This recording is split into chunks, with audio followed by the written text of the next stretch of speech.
Hello, welcome. Long time no see, very long time. I'm very excited to be back, this time with some commentary.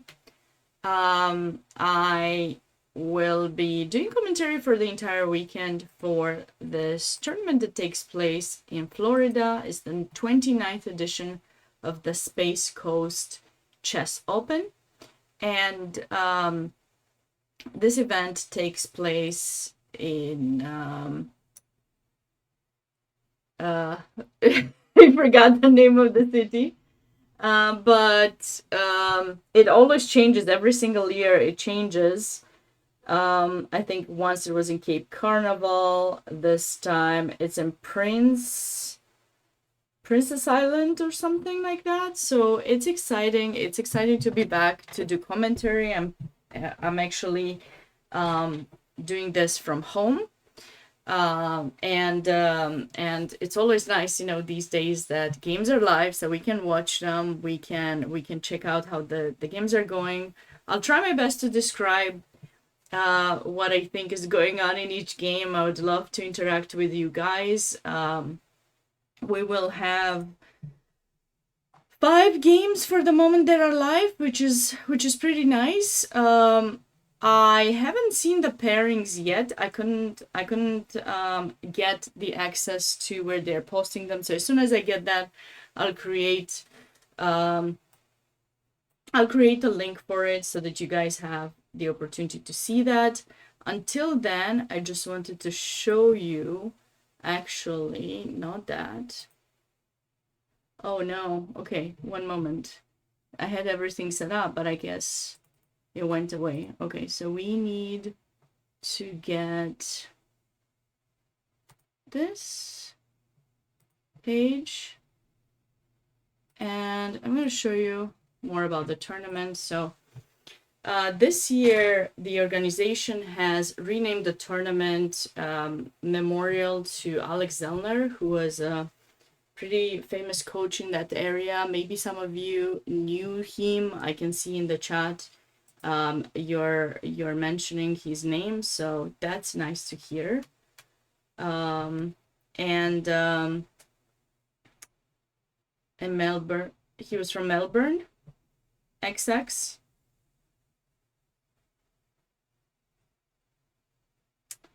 Okay, so you guys can read more about the organization as well as about the tournament on their page, and I do have a comment for that. If you click event, oh wait, I forgot. My thing doesn't work. It should bring you to it. It should. Come on, Cloudbot. Don't be. I've created everything. I tested them and they worked. Of course, they're not gonna work when I go live. Let's make sure everything works and then get started into the games, because I cannot wait for these.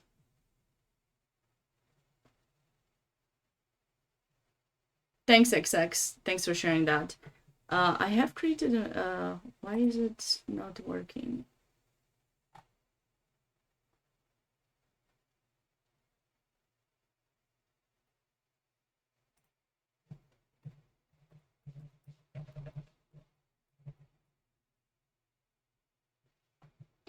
Sometimes you're creating a command and it takes a minute to work, but hopefully now it will. All right, I think I fixed it.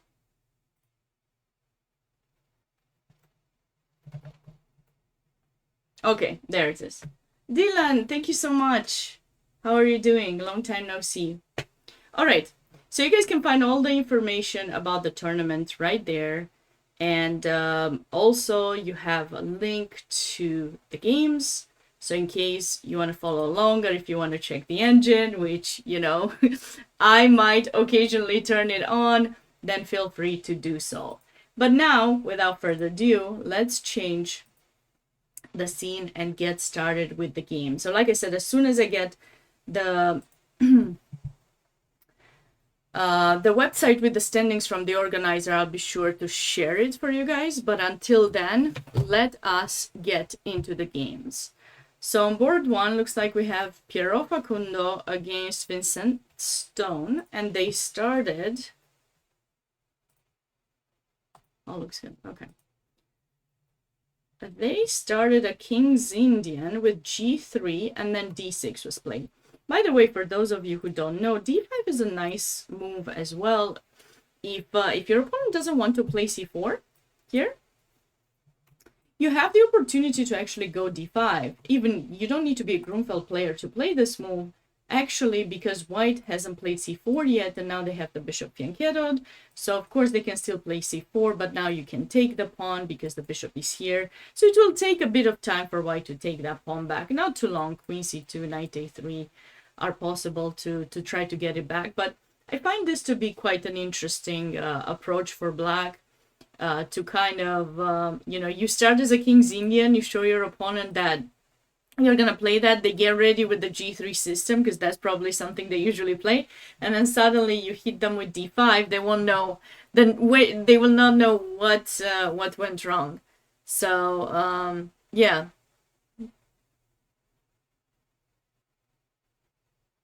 Thanks. I'm doing okay, Dylan. I'm doing okay. I'm back to streaming.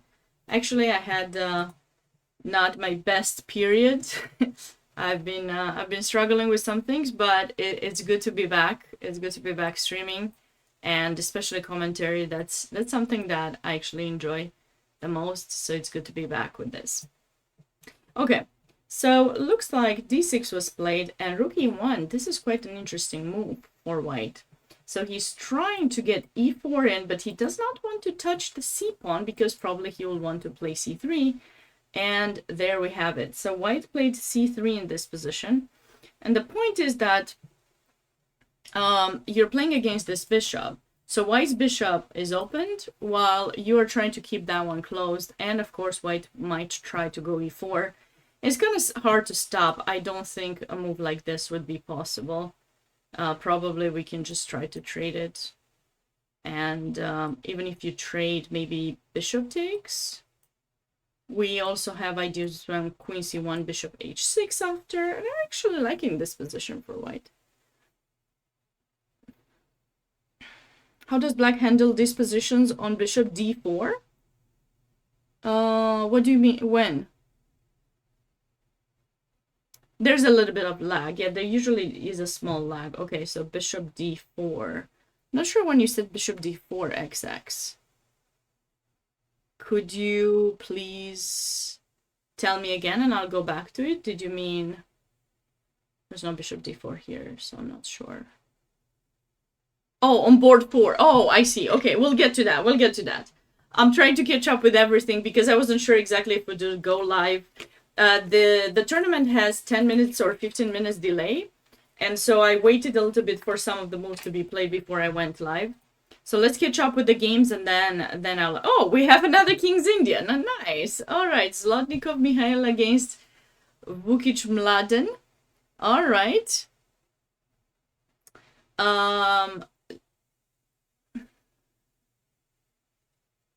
Fires. Let's just not talk politics, please. Let's keep it to chess for now. Actually, I never talk religion or politics in my streams, so let's keep that way, please. Oops. Okay, I actually played this line myself with white. I think it's a pretty solid line. There are so many things you can play against the King's Indian.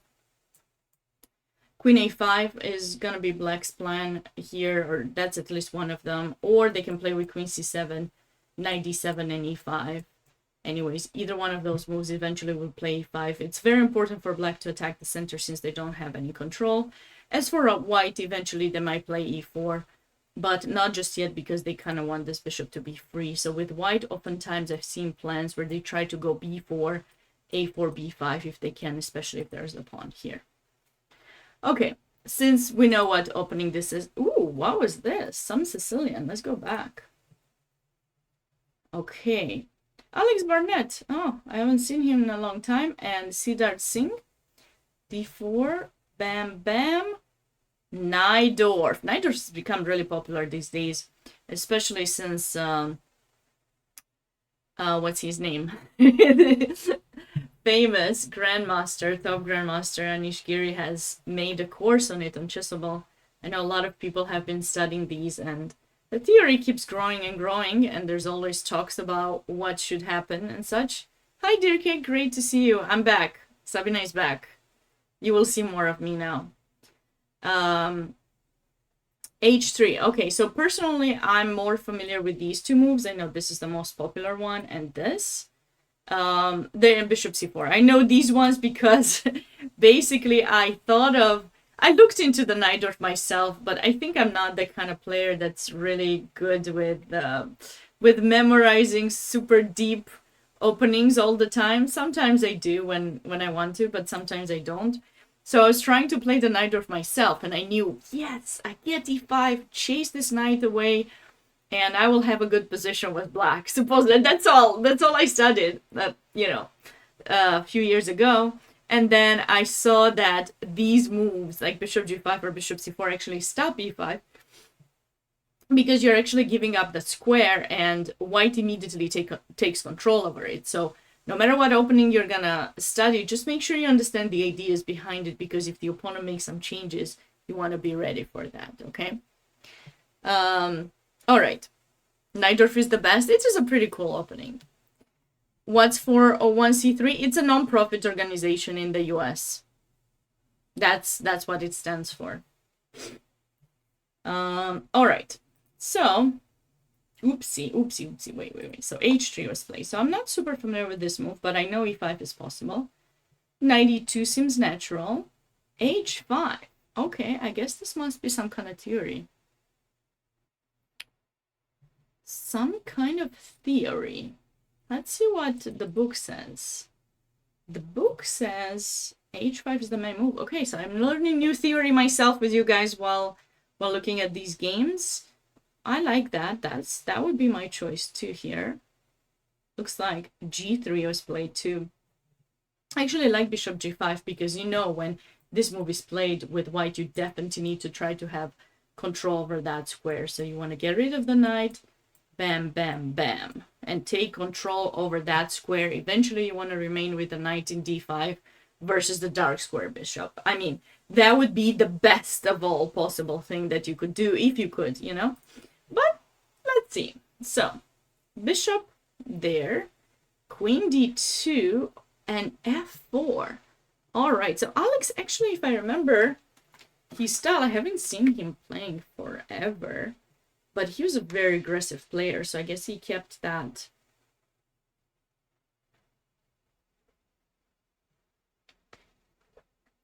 Okay, sure. F4. Threatening some f5s. Oops, sorry, I meant f5. Although there's this, so no, not really threatening f5. We need to get back at this game. Are you guys familiar with this? What do you mean, Dirk? I don't know what you mean. f4. What do we want with white? I mean, I would say long castle. Did he rush with f4? Maybe not. He's just attempting some attacking things there. With black, if you take here, you are getting that square, but you're also giving up the bishop. So maybe white just uses the opportunity to play f4 because he knows that trade would benefit white, especially with the knight in e2. Because oftentimes when white plays f4 in these positions with a pawn in e5, they don't have a knight to recapture. Typically a bishop recaptures and attacks d6 and such, but then black gets this square. So I think maybe he's just utilizing that. Looks like bishop e7 was played here. And this is the current position that we're having. Smurfette, thank you so much. I appreciate it. Okay, moving on. Another Sicilian. Ooh, looks like today we're having some Kings Indians and Sicilians. I'm excited. I'm very excited to see some attacking games, especially because there are things that I don't play as much. So I think we will be learning together. the life of a commentator is, you know, you gotta try to learn more and more so that you can always, so that you're always able to compare the different openings that you know and with new ones that you might not, and just be able to share it with your audience, kind of. I'm back on my channel, Casual Player, yeah, and I'll be here for some time. This weekend I'll be doing commentary for the entire tournament. So you guys will see me here tomorrow as well for rounds 2 and 3. And then round 4 and 5 on Sunday as well. And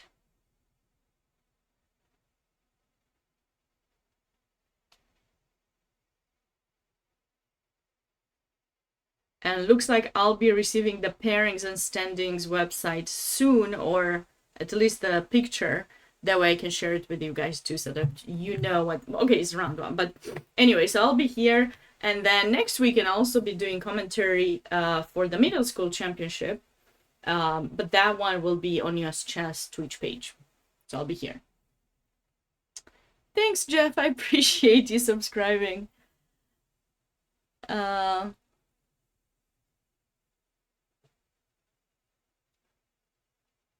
appreciate it.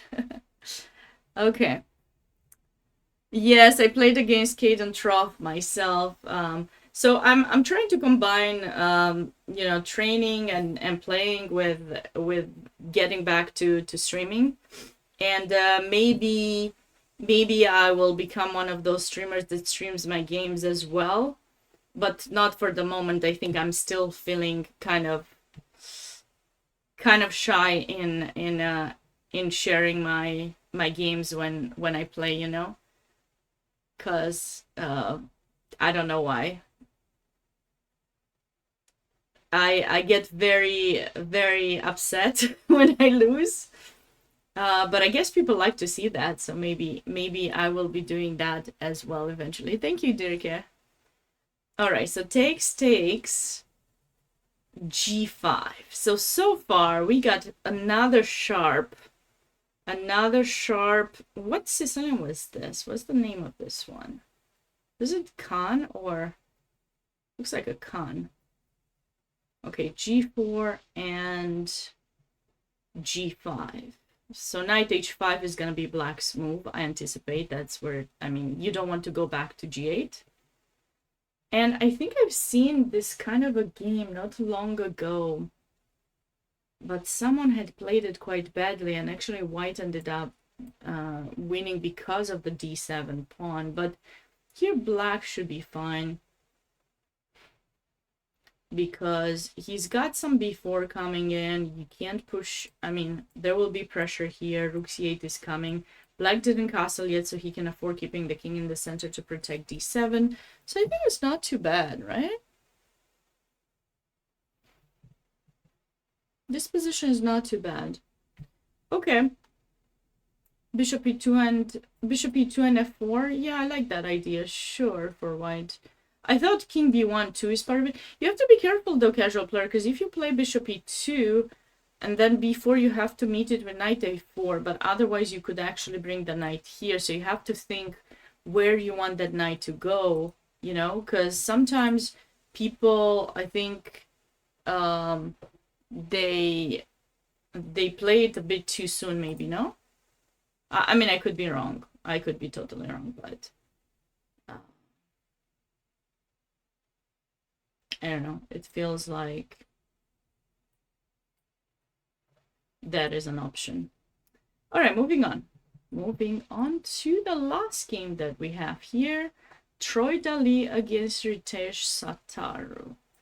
And we got another... Nope, we have a Lopez. Well, attempted Berlin, stopped with d3.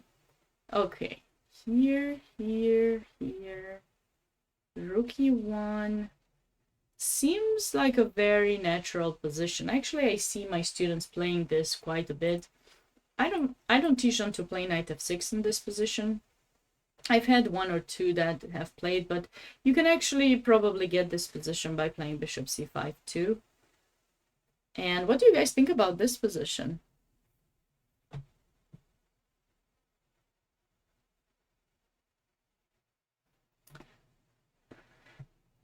I need to know, if you're white, would you be afraid and play h3 in order to stop bishop g4 and knight g4, or would you just go knight d2, f1, you know, follow the typical paths that white follows in an Italian, and just bring in your knight?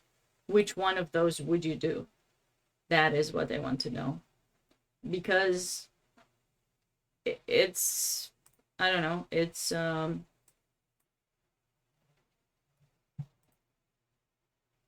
rook e1 feels too early because knight g4 ideas. You think those are serious? Those things?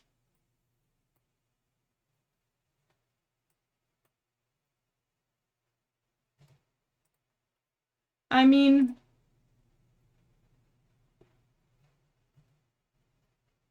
I don't know. If you go knight g4, I can always go rook e2 here because we played c3, so we should be fine, right? No, Jeff, it's fine. Tell us your thoughts. We're gonna try our best to talk about it together. That's why we're here, to learn and try to come up with different ideas. You like compact king pawn, so you wouldn't push h3 maybe in that case. I believe I got the standings or pairings. So let me get the link. Oh. All right. Oh, okay. So we can see the standings. I got the page for the standings. Let me share it for you guys. Let's look at it for a moment.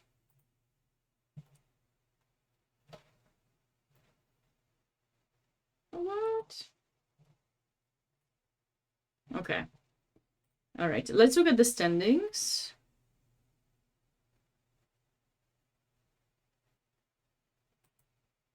Okay. Okay, so let's see who's playing in the tournament. I think that would be helpful as we go back after to looking at the pairings and everything. I saw one or two GMs, but I guess they didn't show up maybe for the first round. Before h3, I'd play bishop a4 to wait. Okay, so let's talk about that in a second. So let's see first the players that we got. So we have 19 players for now, but there's a 2-day section as well. Okay, so we'll have to see who comes to play in that section. But we have Piero Facundo, 2401, Vucic Mladen, Brejes Chakrabarti. Actually, I remember Brejes from one of these national championships. I did commentary on his games. Looks like he's taking a bye for this round. Alex Barnett, Nick Moore. All right, so we have quite a bit of 2,200 players and then a few 2,000s. Okay, all right. That is very good to know. We're going to see if there's any Grandmaster that comes into play in the 2-day section, because there's a 2-day section starting tomorrow. So we'll have the games for that. Okay, good.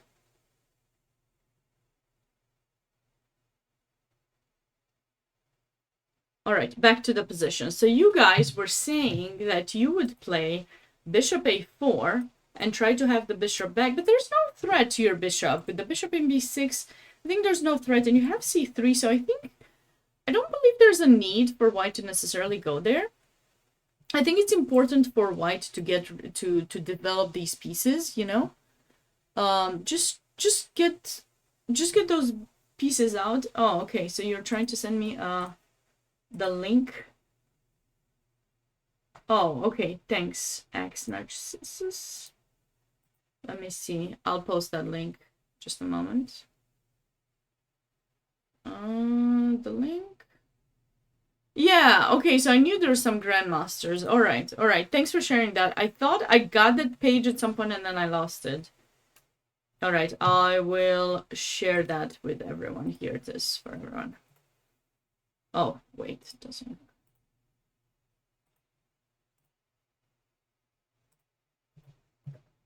All right. You guys see it? Maybe Actually, you know what? I should pin that maybe. I cannot pin it. Okay, it doesn't work. That's surprising. Okay. So it seems, guys, that we'll be having Grandmaster very likely.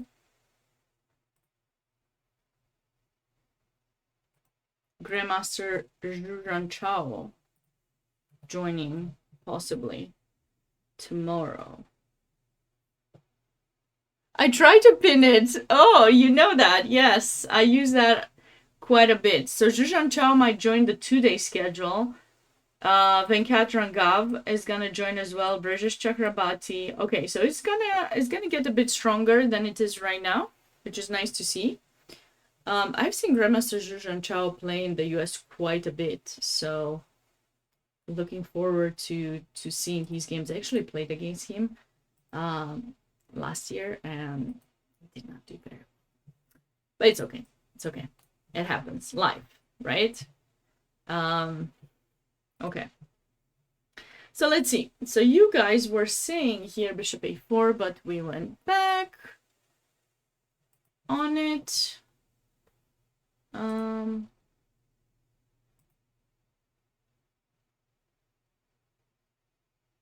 That's what face control was saying. I don't know.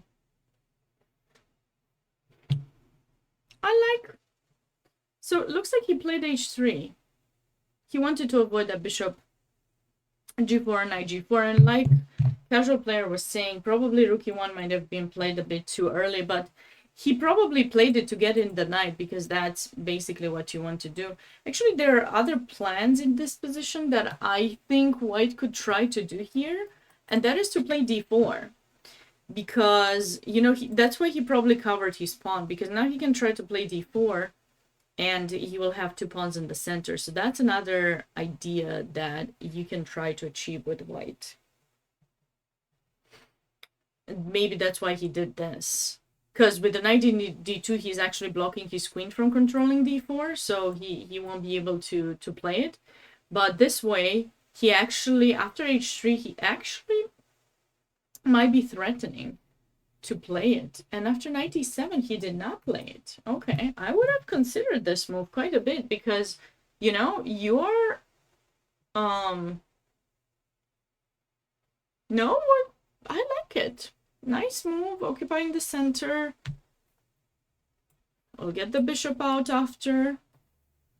Yeah, besides, black doesn't even control, but I guess maybe he was thinking that he wants to get his knight out first, since the knight went away from here anyways. And he is probably going to go knight f1 here. Troy. And then possibly getting his knight there, and then b4. I mean, that would be my plan if I were white.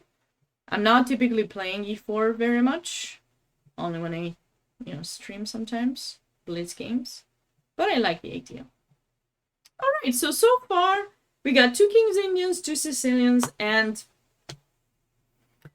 let's call it a quiet e4, e5, but we don't know what's gonna happen, so we'll have to wait and see.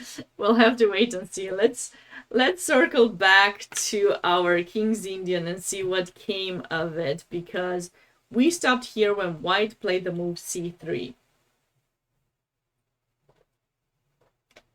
So after c3, black played knight c6. Okay, obviously putting pressure, and e4. So white transposed into some e4 Pirc kind of, or modern setup with g3. Interesting. Takes, takes, and now very typical d5.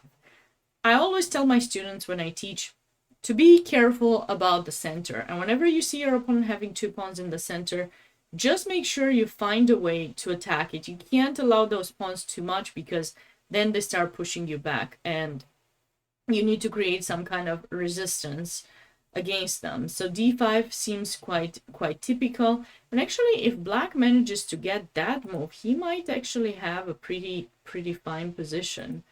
This is reminiscent of some e4, e5 lines, if you guys are familiar with those, where black ends up getting the knight stuck in e4. And if you, for those of you who don't know what I'm talking about these lines in the Italian.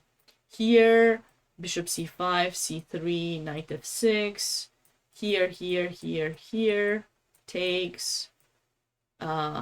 Wait, no, this line doesn't go like that. One moment. No, takes here.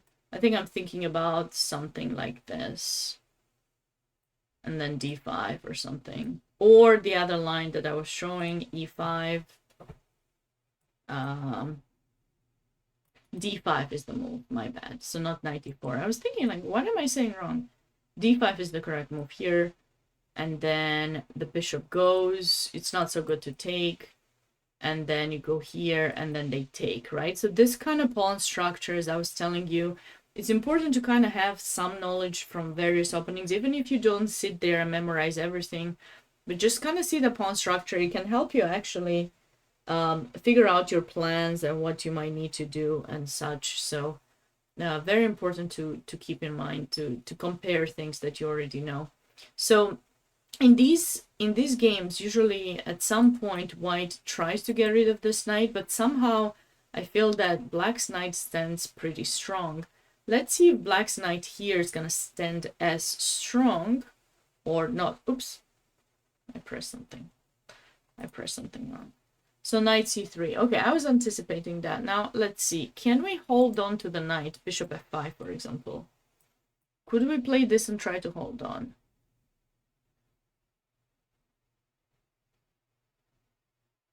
Yes, that's the line, XX. That would be the line that I'm thinking about. So here, I'm not, yeah, I was about to say that casually, yeah. I like knight h4. I think that's a pretty good move for white.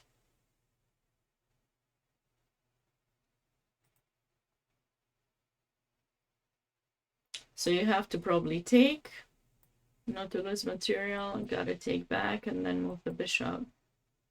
I like white's position. Yes, you have this backwards pawn, but also look at this chain totally against the bishop in g7.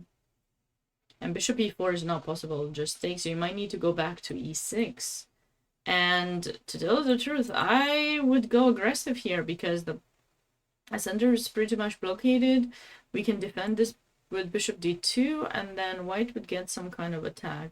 So that's probably not a very likely move to be played by black. Bishop f5. We don't really want that move to be played. What else? What else could we do?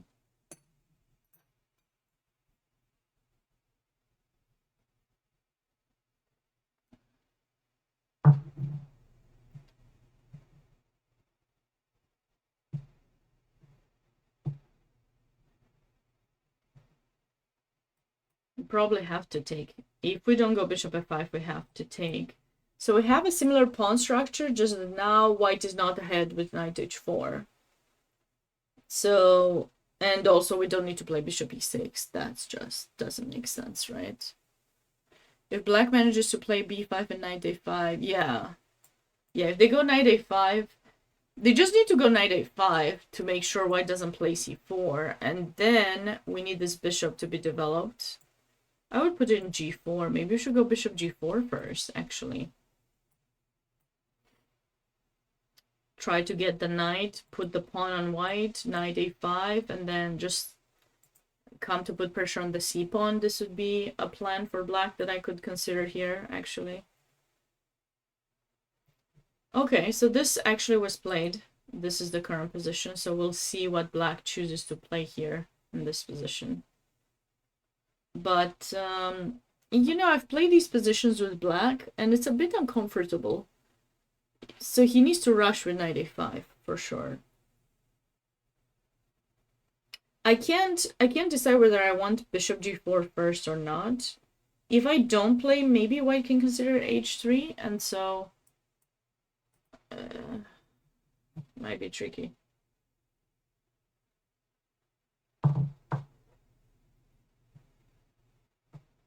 You know what I did not do is I did not check the time control. I think it's 1 hour 30 for the entire.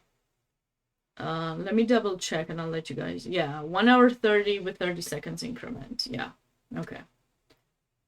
Just making sure.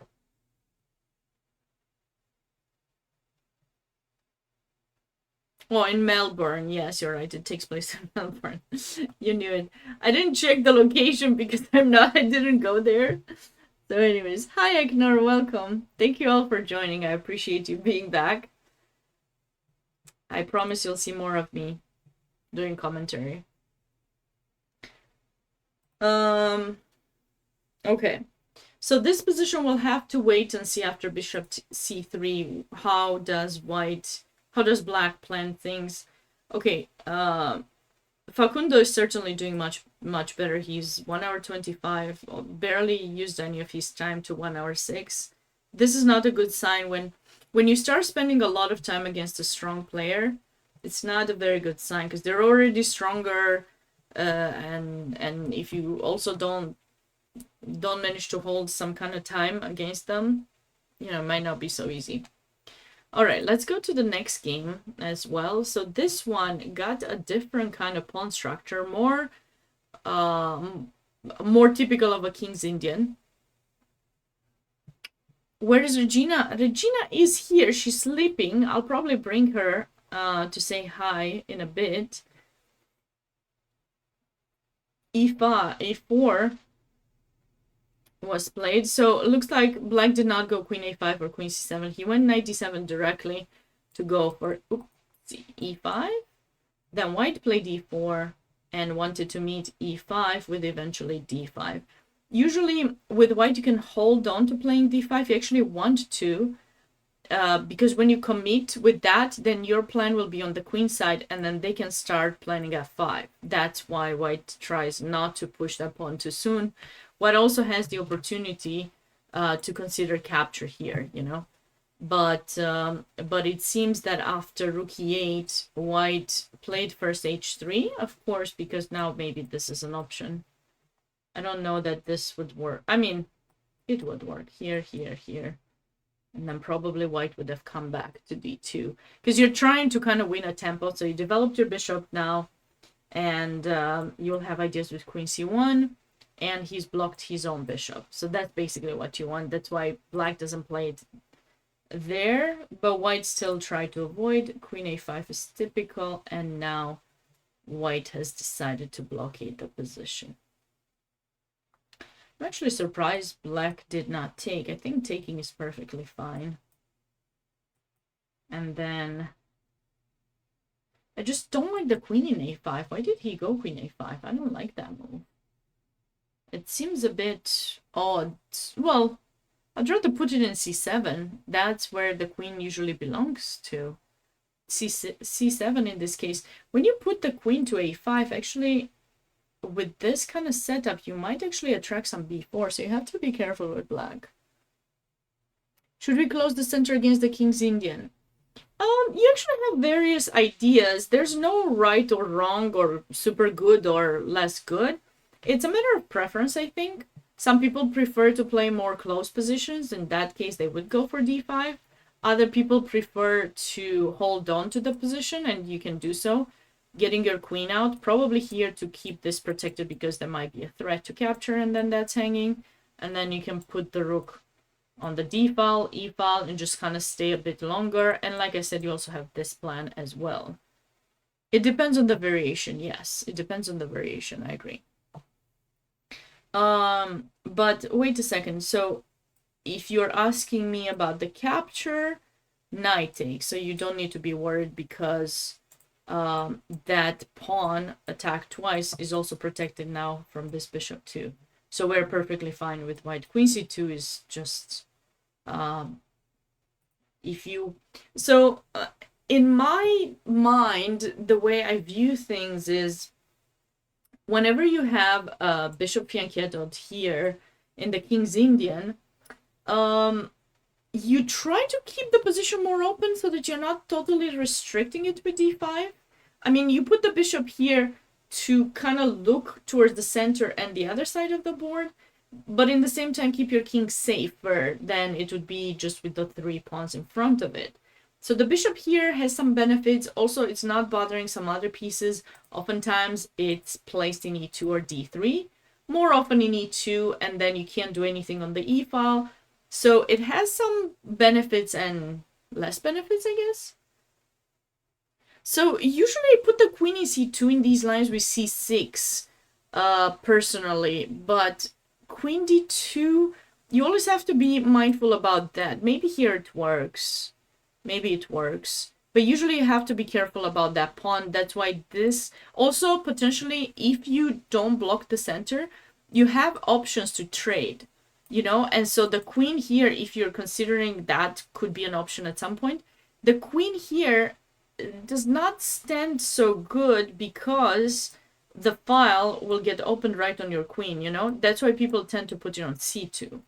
You're risking a bit less to get it, how to say, chased away or annoyed or pushed away or something like that. That's why this is more of a typical square for the queen and the king's Indian. You see it in a lot of variations. You go there when you know for sure you can trade the bishop in h6, but since you didn't blockade the position, casual player, you probably won't go for that, you know? It's true. You cannot always wait around. A lot of openings show that you cannot always sit and wait around. You have to do as many development moves as possible, and at some point you run out of moves and you might need to do something. I agree. Exactly. That's the Makaganov Bondarevsky line in the Queen's Gambit and some other lines in the Queen's Gambit are a perfect example to show that at some point you run out of moves and you need to take in d5 so that you can develop your bishop in f1, for example. Or yeah, if you trade or something, you know, you can't play knight f3, you want to play knight e2, you kind of have to trade in d5. So there are various lines where you can wait for quite some time, and at some point, you know, moves run out. But here, d5, queen c7. Okay, so now it seems that white decided to take. Now I need to think about this for a moment because I like white's position. Was a... See, like I said, I didn't like this. Queen e5, queen c7, like what was he thinking? Why did he do that? So I played some people at some point and they usually take and then go knight c5 or something and then try to go a5 and so you have to protect again queen to c2. This here you definitely need to go queen c2 because that pawn is attacked, and then a5 and then you'd go rook d1, you know, rook e1, and you have a pretty nice position and comfortable position for white. But I really do not like this queen a5 and back and forth. You just wasted time. You just wasted too much.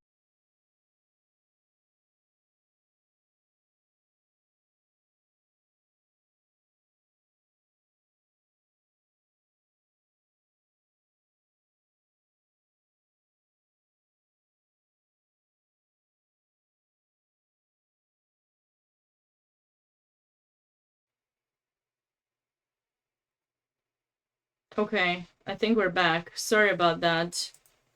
Do we have a storm here? I didn't think we were supposed to have storms. Yes.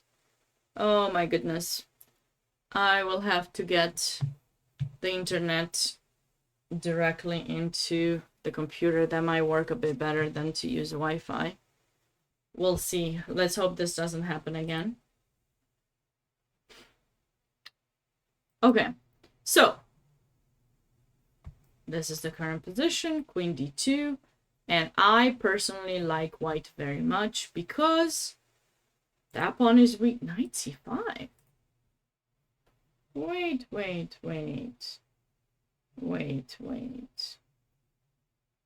Do I like white so much still?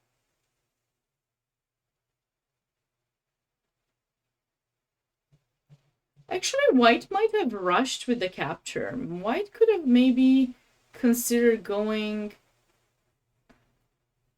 b4 here, maybe. I really want to play c5.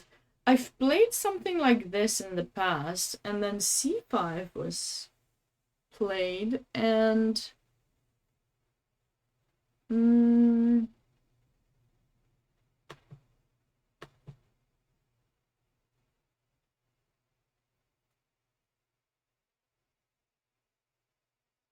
then we can play a3. We have to switch over. So it just depends, I guess. Depends.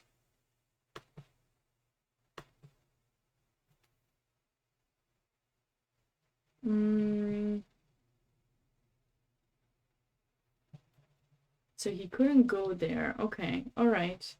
All right, so he decided to go for the capture. I still... okay, actually, I like it. And now I would go b4. You know why? Because I really want to control that square. I don't want the knight to go there. This is quite interesting. So the point is, after queen d2 here, you don't want to make this move. I mean, yes, you kind of want to, but you don't want to. I don't know if it makes sense. You are messing up black's pawn structure, but it's not so easy to actually get to them. And these 3 pawns stop white's 3 pawns. So there's no easy follow-up to that, I'd say. So white is in a situation now where they have to figure out what it is that they want to do, because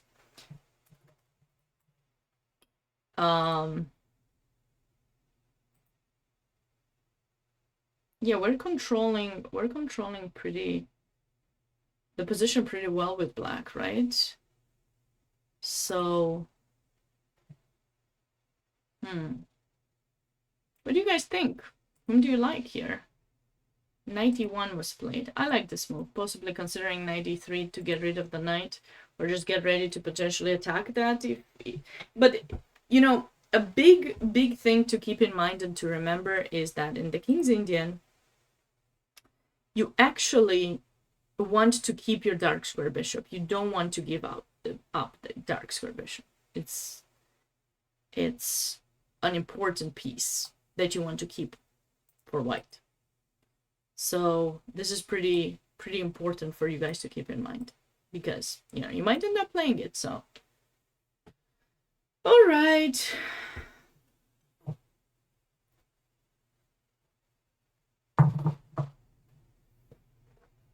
All right. Let's go to the other game that we have, and that was board 3.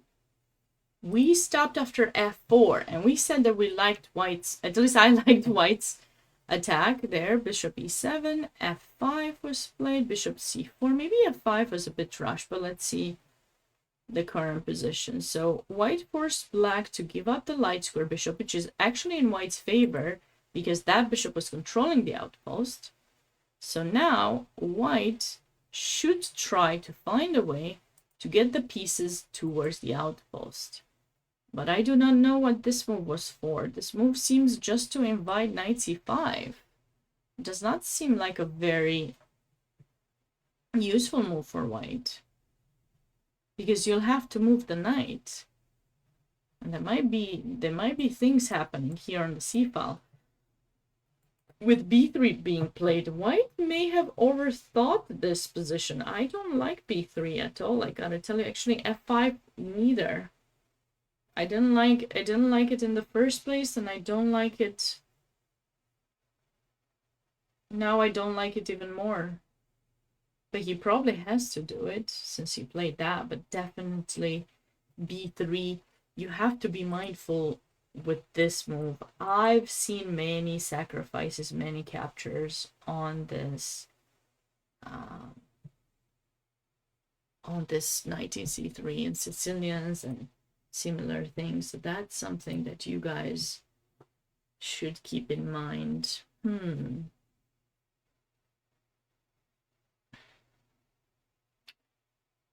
What to play if we don't play b3 though? Maybe, okay, So let's think here for a second. So I did like the idea of getting the bishop, but then I realized the knight in c3 is weak. You see, sometimes, you know, even strong players or weaker players, I don't know how you would consider me, but they go back on things. Like it's always much easier to realize where you went wrong in hindsight. That's why I always recommend people, whenever you play a game and you analyze it, go through it once and try to take it from backwards, from the end of the game back to the beginning, because you can realize that way things that were last mistake that you've made, things that you feel unhappy about later than you felt earlier, because earlier you could have thought, oh my god, I love this position, it's really good. I think this is a really good move. This couldn't have been the mistake. But then as you play a few more moves, you realize, oh wait, maybe it wasn't as good as I thought it was in the first place. So make sure you take your time and consider everything that's happening in the position and what led to your result, final result. But here, maybe we want this knight. Where do we want it? Because I wanted to go towards there, but I can't go knight f4. So knight g3, or maybe knight c1. Knight c1 or knight g3. Just move the knight. The point is maybe knight g3 and then take with the knight, you know? Actually, I'd like this. Knight, bring the knight to e3 and then maybe castle, rook d1. And just come on the d file to put pressure on the d6 backwards pawn and then the outpost here. This could be an interesting approach for white, I think. Yeah, I like this setup. b3, I do not like it, and I think white is in a difficult situation if knight c5 is played. Black is still thinking, so we'll have to be back to this game to see how it continues. Moving on to board 4. They already got into an endgame. Interesting. Okay, because we kind of stopped around here, and I suggested some, you know, we were talking with casual players as well, some ideas with bishop e2 and f4, and I really liked his idea, but we thought we gotta be careful about b4. King b1 is quite typical all the time in the Sicilian, but looks like white decided to go for bishop h3. Okay, and then maybe some bishop g4 ideas, and he doesn't want to push the f pawn just yet because these pawns hold the bishop closed, and then knight e2 is an option here. Ah, that's how they got the endgame. I see. That is how they got the endgame. Okay. So usually, as I was growing up, I was told that in the Sicilian, if you get an endgame, you're doing pretty well with black. Do we agree? Do we not agree? That remains to be seen, I guess.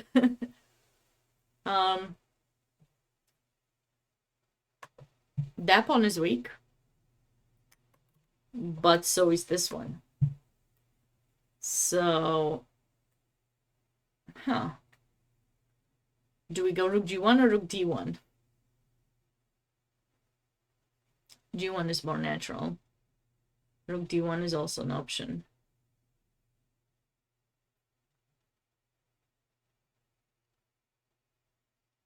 It depends if you like endgames. That is true. That is true. So if you like endgames, they're always better for black. If you don't like endgames, they're always better for white, or never. Hi, GMLshan. Cool game to check. Zaitsev Taimanov.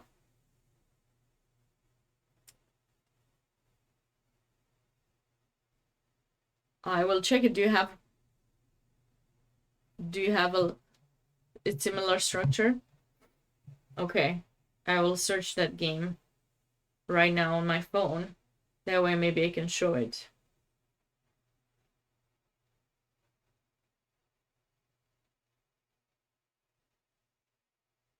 I found one.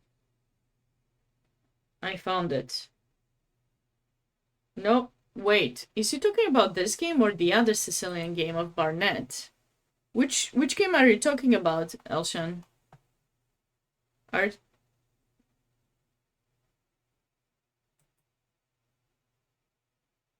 because I found one, but it's not that pawn structure that you're saying.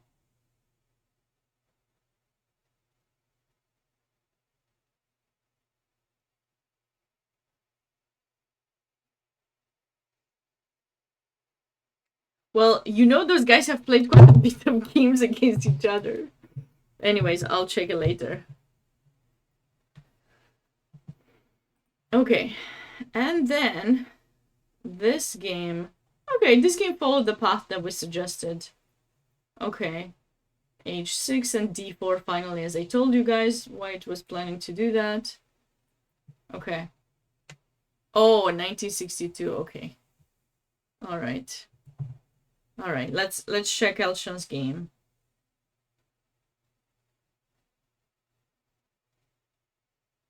$1962.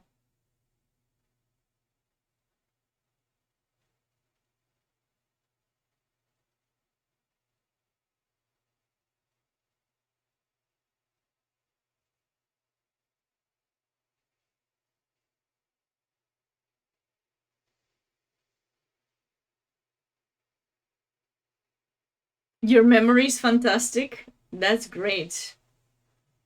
Okay. Oh wow, it's quite similar. Let me show you guys that game. e4, c5, knight f3, knight c6, d4, cd4, knight d4, e6, knight c3, a6, bishop e2, queen c7, a3, b5, knight c6, queen c6, bishop e3, bishop b7, queen d4. That's how that game went, and Lichess doesn't have it. Shame on you, Lichess. Why don't you have that game so I can copy it here? Knight f6, rook d2, bishop c5. Okay, so this is quite a typical way of trading the queens, and then I guess White went for g4 pretty soon, maybe? Bishop f3, g5. Oh, Black went for g5. Okay. Okay, but this is a bit different, but yeah, it's quite no show off. Or maybe a bit of show off is good. Grandmaster Elshan actually and I have co-founded this academy, Chess Evolve Academy, and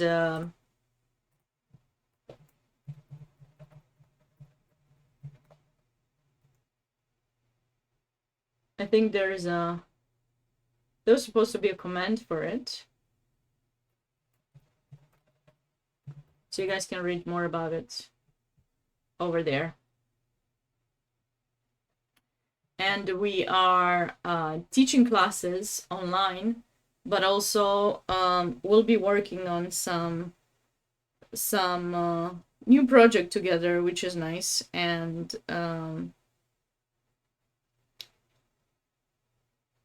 I guess this is gonna be good information. Elshan, save those games, save them. So yeah, I like this. h5 was played there, and then rook d6, bishop c6, h4, gh4, rook h1. So it was quite similar to the actual game because White put pressure there, as I suggested. And then, you know, the pawn structure on the king side is a bit different, but it could have transposed to something very similar to this.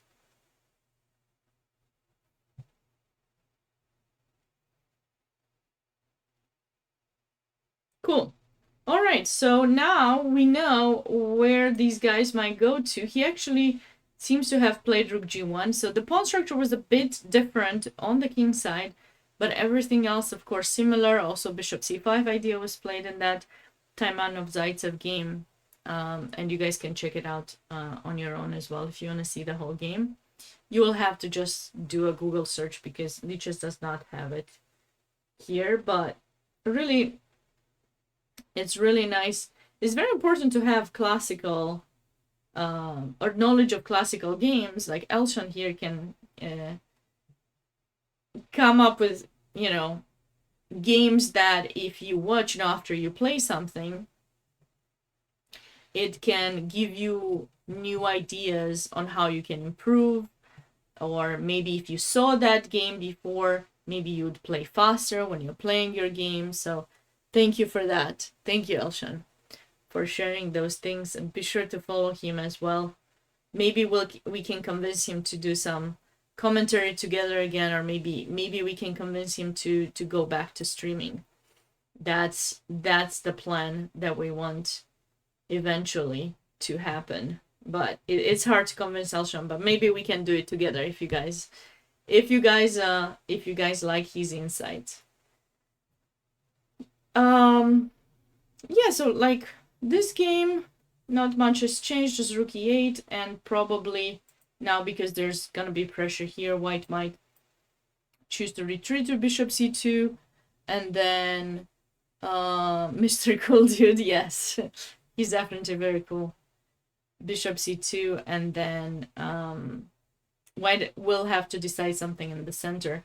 I often find it difficult for white to figure out the placement for this bishop, but it oftentimes goes to e3, especially that h3 was played, maybe queen c1, and white will have to decide if they're gonna do something in the center or not.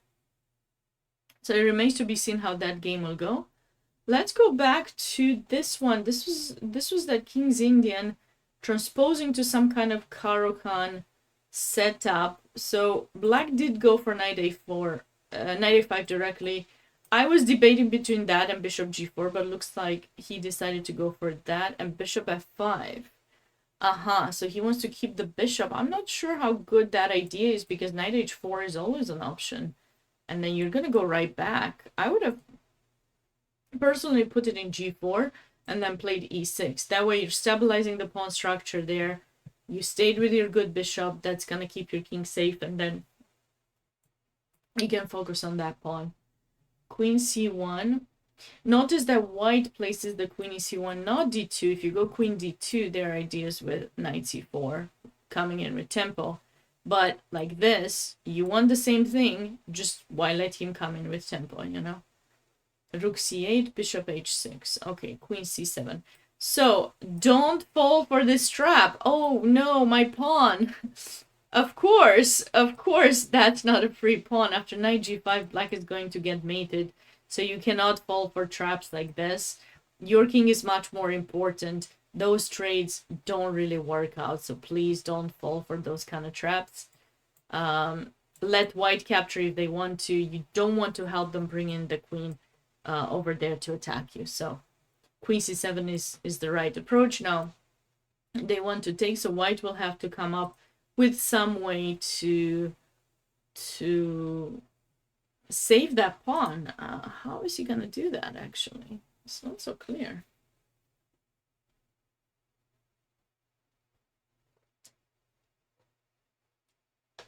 He may have rushed, guys. He may have rushed with his move.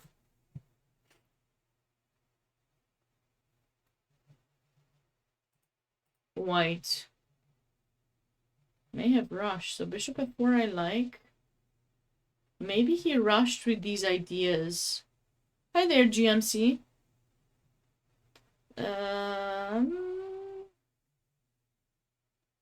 I liked it at first. Maybe this?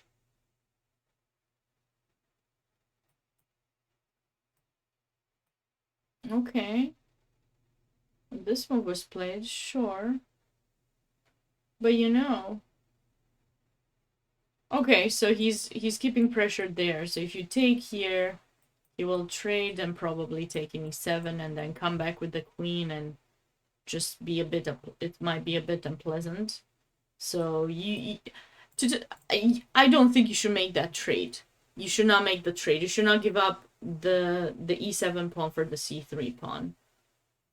I think black is okay now. I don't see any kind of attack for white. Okay, just don't play e6 because you put the bishop here. You didn't get rid of it just yet. So that's the only thing you can do. Maybe he can just protect, keep the pawn protected and then double up. Something like that seems fine for black. Okay.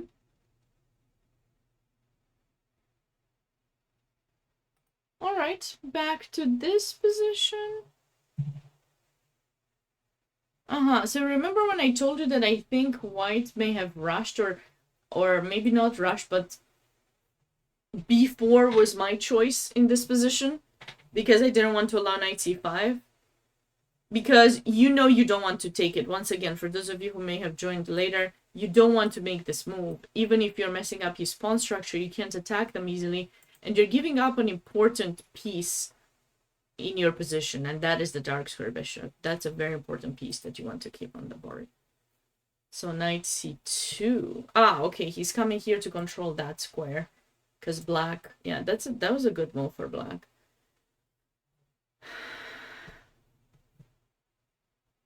Yeah, so now white's gonna place his knight there, black's gonna place his knight here. See, he managed to do it on time. I guess technically you can tell me, okay, Sabina, but after your b4 in this position, what if he had played knight f8? He can still come towards d4 that way. True, but he doesn't get c5 in. You know, he doesn't get that move in. Now we can play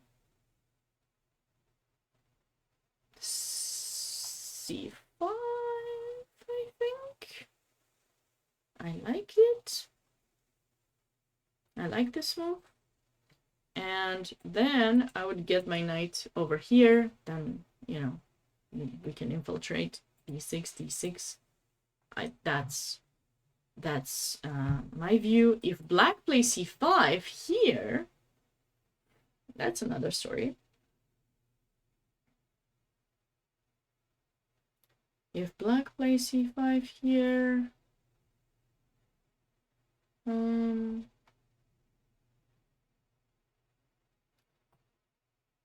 maybe 3, because you know you can't take this pawn.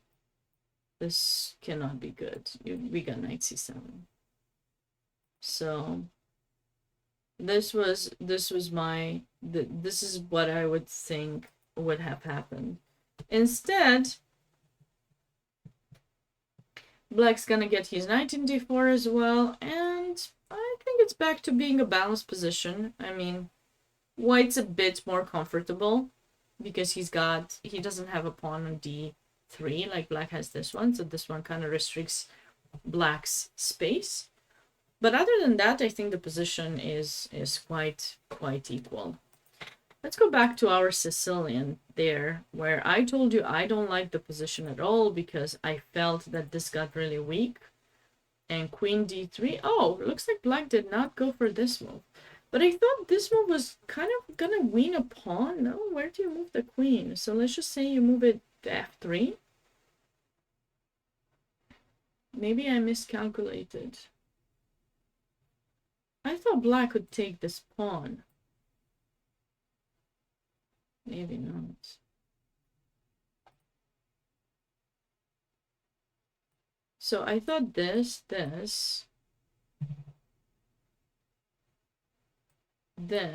if you take, I have this check.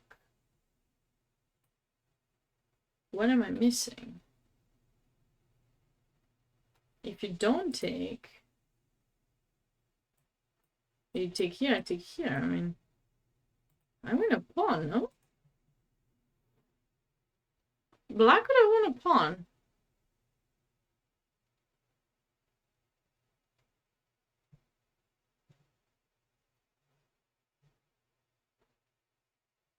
Okay, he chose queen c7 instead.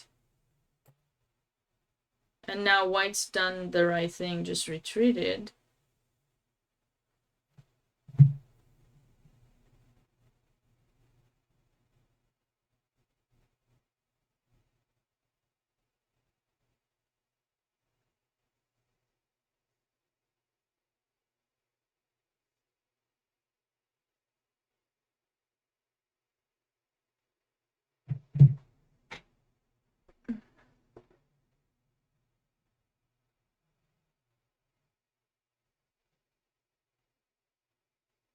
Hmm. Okay, I think black is maybe better, but white is back into the game. I do not know why this move was not played. I sincerely don't see. I guess you could go here. Keep the bishop protected, but so now if I take, check, you can move the king. But before you couldn't because there was check queen. This is the only thing that I'm thinking about. Okay. Alright. So maybe he could have gone queen e3. Okay. So what do we do after queen e3? Because you see, at least, but wait, the queen is in e3 compared to the game, because now we know how the game went. So like I was saying, you know, going back and forth is always helpful. Doing commentary is always much nicer, because you can go back and forth and you can change your mind and say, oh, you know, I never said that. It's not my pieces. What? But anyways, queen there blocks the bishop, which means we can put more pressure here, right? Like maybe queen e5, moving the knight, putting pressure. I'm liking black here. Black may have lost a bit of his advantage, but you know, we still like his position a bit more. We'll get back to this game. Oh, looks like we got a new game. Game 6. I knew there were 6 games. I knew there were 6 games, but I couldn't see the 6th one, but now we have it.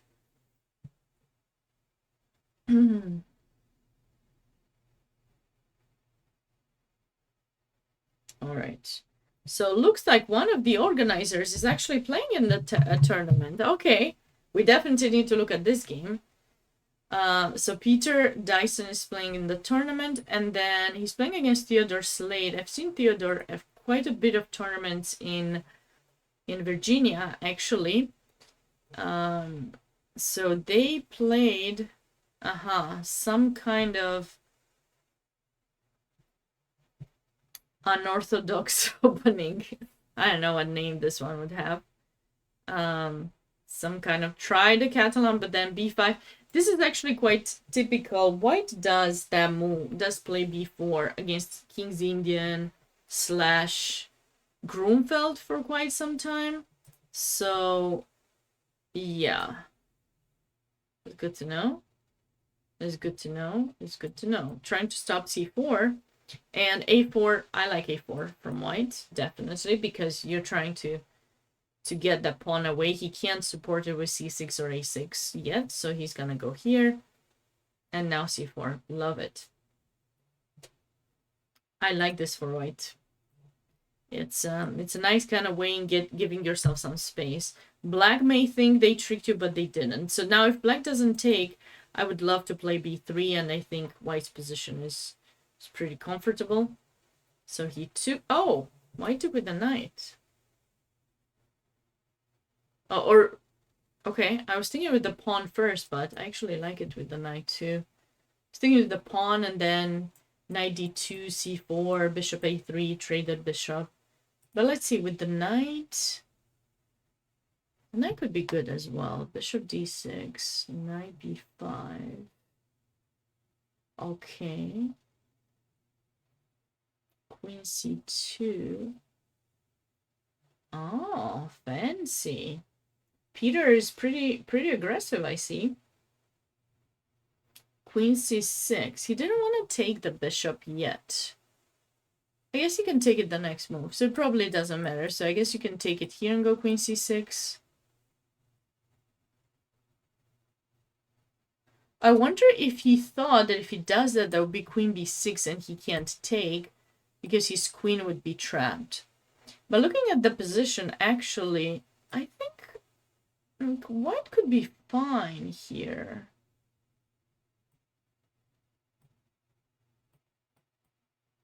White could be perfectly fine here. 2 rooks for the queen. You know, those minor pieces are not really very helpful to help create any kind of attack. So I don't think it was I don't think it would have mattered. Oh, but wait, now he had rook b6.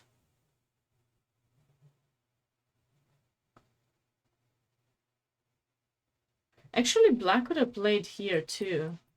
But he still loses a pawn. Now we take with the queen and we come back. Wait, I like Peter's position. Knight takes f7. Look at that. Wow. Wait a second. This is looking good for white. Finally, we have a very sharp game. So far we had like positional game, preparing. Do we play d5? Do we take? What do we do? This is seriously sharp. Okay, so he won a pawn. Okay, black gets rook c2, but what? This is looking very good for Peter. Bishop f4 and okay, you can't make the trade between those two pawns. It's not going to be in your favor. I'm liking white. I'm liking white in this position. What do you guys think, chat? Any thoughts about the position?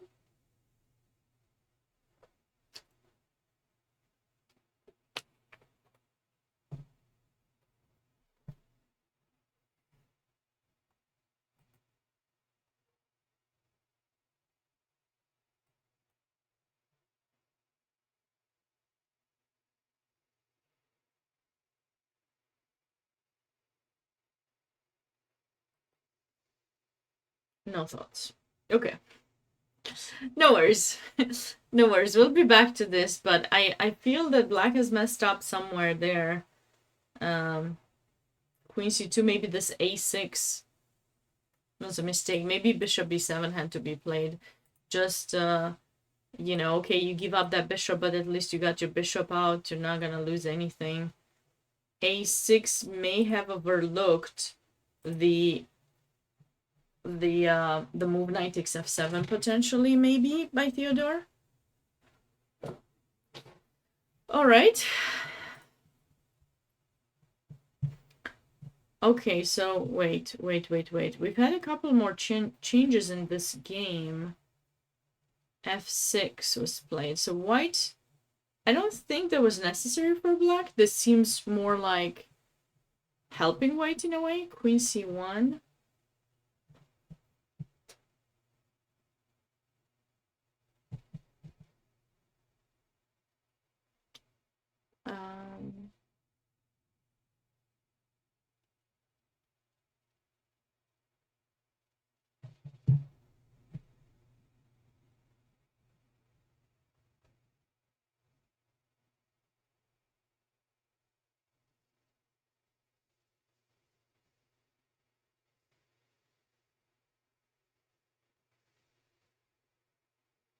And now what?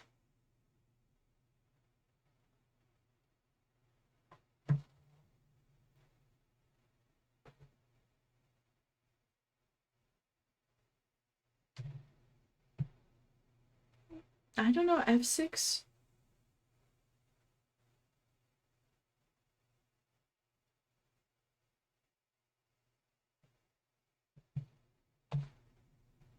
Don't you guys think that this is not so good for black?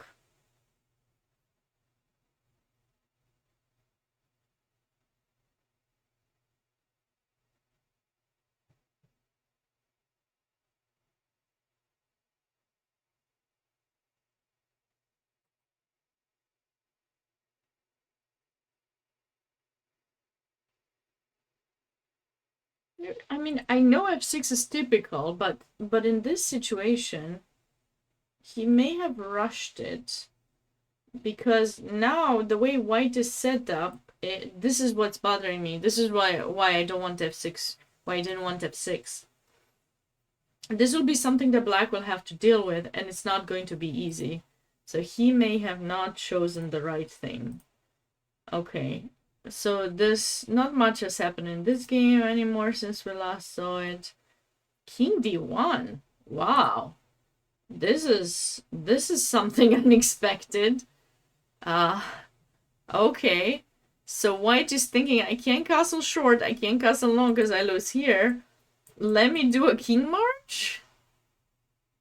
If he has enough time, this might be actually a wise idea. This might be great wise. I don't know. I don't know what I feel about this move. Typically, I don't know why that was necessary, but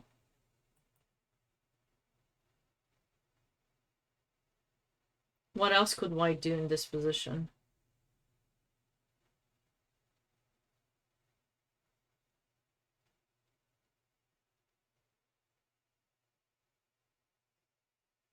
I mean, knowing about the endgame in the other game, you may think, oh, let me try to find a way to get into the endgame. Like, maybe play here, or trade the queen somehow, or maybe go. Oops, sorry. I wish I could go there, but I can't because the knight will be hanging after the queens get traded.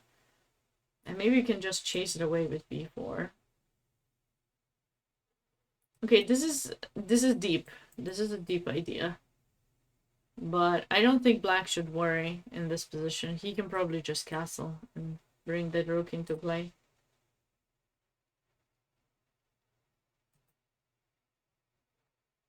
Okay. Next game. This is the one that Elshan gave us an idea about, that Zaitsev Taimanov game that maybe you guys Googled already. I showed it to you a bit. So rook g1 was played, king e7, knight e2. Okay, and g6. So black plays g6 in order to bring his knight back into the game eventually. Also, you know, to meet bishop g4. Because I think here, if you play bishop g4, there's knight f4. That's why white played here. Sometimes threats don't involve actually attacking something. They involve wanting to attack something later. So now, probably white will consider doing something like this. I would go bishop g4 anyways and try some... Wait, I can't go directly. Wait a second, what am I talking about? After bishop g4, he could have taken here, here.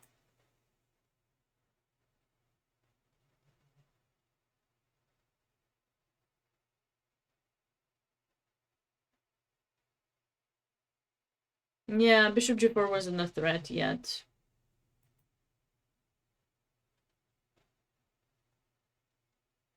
But it was after 92. Yeah, it was, because here where attacking takes h4 goes back, we take the knight because our rook is protected too. Okay, so it is indeed a threat.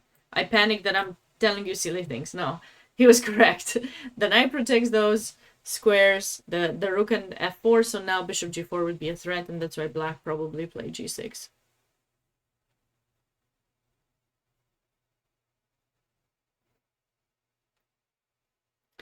Describe the fianchettoed Caro-Kann you used to play. Fianchettoed Caro-Kann?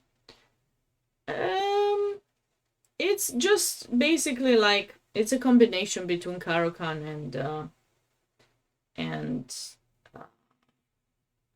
modern. It's not really anything much of it. It's quite passive, you know, if white knows how to play against it. You're getting a bit of a passive position, but it's quite positional. So if you have knowledge of when you should play f6 to break through the position, when to play c5, then you usually can get out of it. So you have to see quite a bit of games to understand it. It's not something that you see happening a lot, but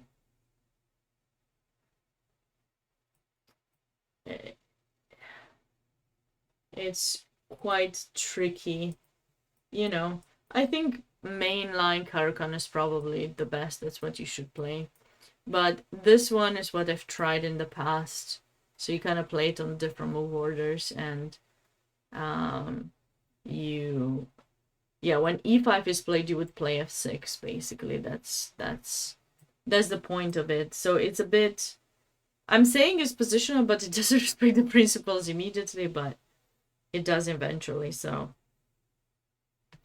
You have to look at different games that were played here because white has various alternatives. They can also play h3, knight f3, and just keep some solid position. I think this is also explained in one of those chessable courses quite well. I'm not the best at explaining openings, only those that I know, you know. All right. So not much has happened in this game.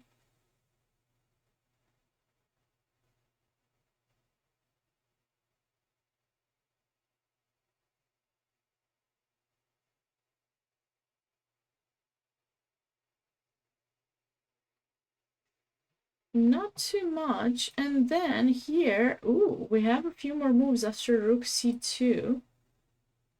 Bishop f4, a5.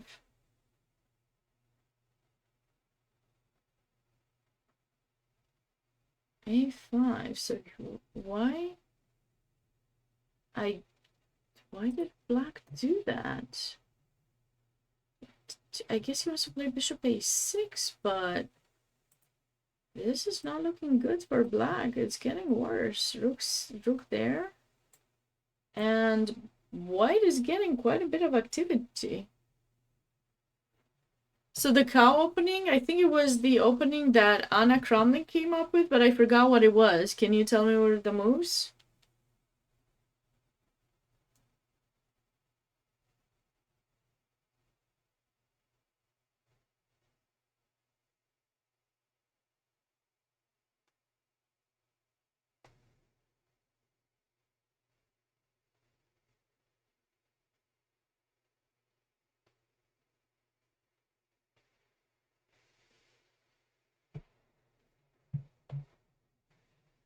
She moves her pawns first and tries to make the other person overdevelop. Yeah. Well, no, this opening that I'm playing, the Caro-Kann thing, it's called Gurgenidze. It's been played for quite some time. It's not something I came up with or something. There's a story about that. So my mom um showed it to me when I was maybe 13, 14 years old. I was playing against this girl who was beating me all the time. Well, when I say all the time, she had beaten me 2, 3 times. And I was just scared to play against her with the black pieces for some reason. And so my mom showed me that, and I went with so much confidence. I didn't memorize everything, but she showed it to me in a morning, and then I played it, and I won. And ever since that, I kind of lost my psychologic thing that was keeping me from playing against that opponent. And I don't want to say I always beat her because I still lost to her once or twice, but I definitely had more confidence and I wasn't afraid of playing her. It was a pretty nice game. It wasn't perfect. There were some mistakes, but it was definitely worth the surprise and everything else. Yeah. My mom was woman grandmaster and international master, and she was over 2400 to, I don't know what her peak was exactly. I think 2440 maybe was her peak. She was 5 times Romanian women's champion, and she qualified, I believe, 5 times to the World Chess Championship. And she qualified during those times. There was harder, like with candidate tournaments, like they are now. There were a few years where they didn't have candidates, but yeah, she was very strong. I miss her. It's been 7 years since we lost her. I just can't believe it's been that long. It just feels like yesterday that I still talk to her. E3, D3, 92G. Oh, I see. Okay, Casey money. Case money. Thanks for sharing that. Okay.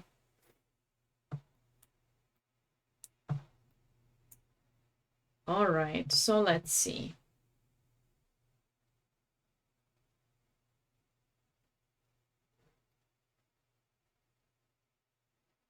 But anyways, let's get back to this. So wait, C5 was played by black. Okay, so I guess Ah, he wanted to get rid of the pawn to play c5. So what's the big deal about this move? He's trying to free up his knight. It's not so easy.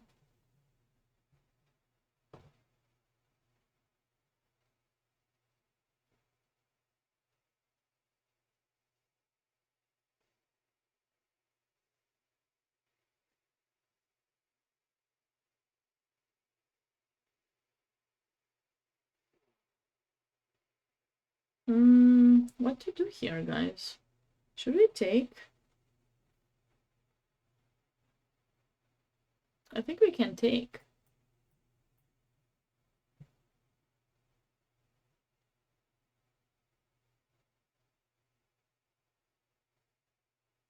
And now what?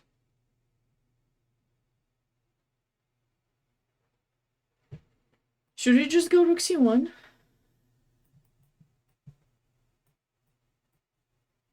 I think white should be good here.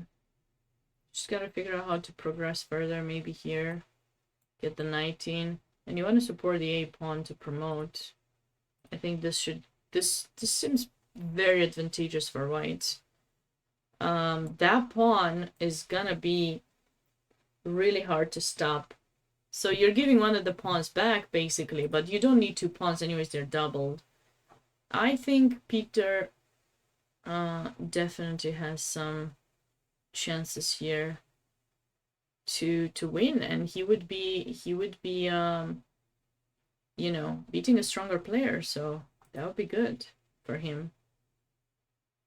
King h7. So see, these are the types of positions that you sit and prepare and play until at some point you have to make a decision. So like now, white can still play rook d1 to bring a new piece into the game. This king is trying to keep everything safe, and at some point white will play d5 or capture in e5. We'll have to wait and see which one will be played. Oh, we got a few changes in this game with this h6 move.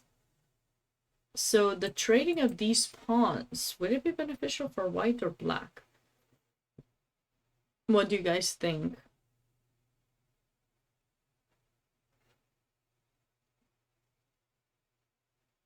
I think it might be beneficial for white.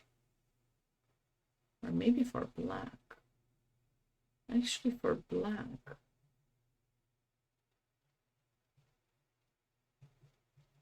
Actually, wait a second.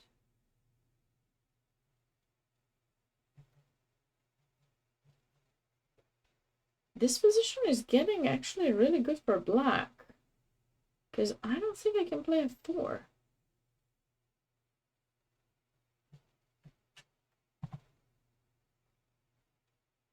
f4 is gonna weaken my position quite a bit. So actually, what does white do? If you do this, this knight will have a new route, and your pawn is gonna be in danger. There's gonna be a problem there.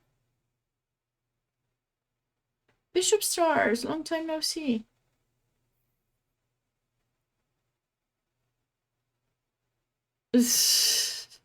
Have I heard of chess players trashing their room? Yes, but I'm not gonna talk about that on the stream.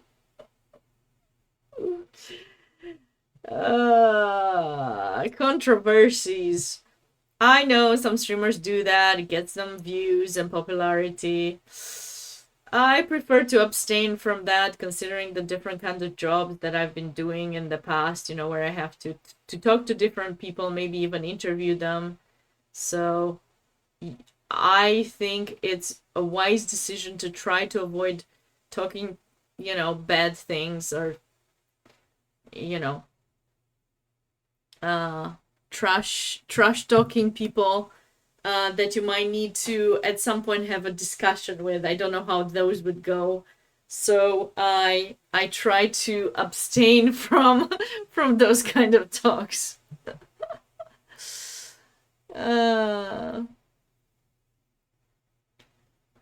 All right, so h6. We are liking Nick Moore's position quite a bit here after h6. I'm not seeing a very good plan for white here, actually. So I think William Oscar is actually the higher rated player, so that would be an upset there. No more changes there, no more changes here. Oh, we haven't been at this game for quite some time. Bishop e4. Okay, so he's trying to trade the bishop. That's a wise decision because d5 would be an issue. So now he has to take. I don't know that f5 would work. So you're probably gonna take, and if I were white, I'd capture with the knight so that my knight can come back and put pressure. William's the lower rated?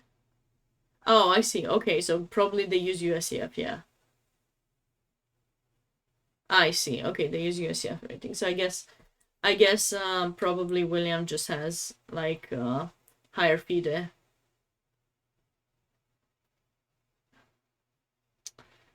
Okay, all right. So I think, ooh, this game has had quite a bit of unexpected changes. So black finally took in h6 after I told you guys you shouldn't take, but now there's no knight. And black has the protected passed pawn. But I thought you still shouldn't take there. f4, yes. Let's go. Let's try to come up with some attacking ideas. f5, f6. It's not gonna lead to much, but at least it's a try. We're going for some attacks. I like this. Okay. Look at that! White has made it. King d1, king c1, king b2. Castle knight b6, but now you're gonna have to face something on the b file. I feel that something is coming. Also, by the way, a d5, like if you move this rook, some d5, queen takes a3. Ooh, this is gonna be tricky. Does black normally have to take on f4 with this pawn structure? I think you're talking about this game. I think here not. I don't think you should take, because if you take, then you remain with this weakness, which you definitely don't want to. And I haven't decided with what I recapture. I believe with the pawn with white, and then your d4 pawn will be, yeah. I know he gets f5, but you probably should play a move like f6 maybe. And then takes with the f pawn. At least that way you're keeping your pawns connected, you know, over here. Just really fast, bring in the rook to f8 or bring this rook to cover 7th rank, bring it to f7 at some point trade, you know. I'm just thinking of some ways to defend because it can get unpleasant, especially, you know, nobody really likes to be attacked. I don't think there's any person on this, you know, chess that loves to be attacked. Maybe there are some. I mean, I shouldn't say never because... Oh, look at that. He did go rook a7. Okay, so I guess he doesn't care about the capture. He wants to take back with the... like this. Huh. I wouldn't allow white to have that protected passed pawn, but I guess he doesn't care about it. Rook c6. Maybe it's fine. Maybe that move is fine too.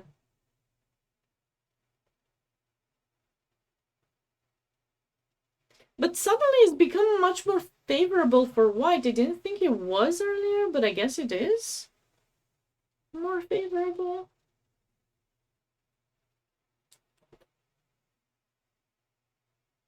Right?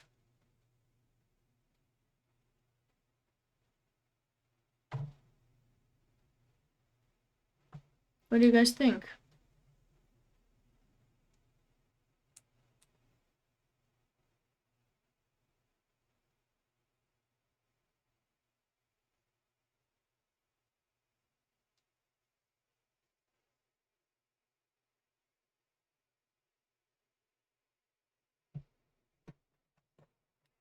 I mean, I thought black had gotten something here with the, you know, with the knight coming to d4 and...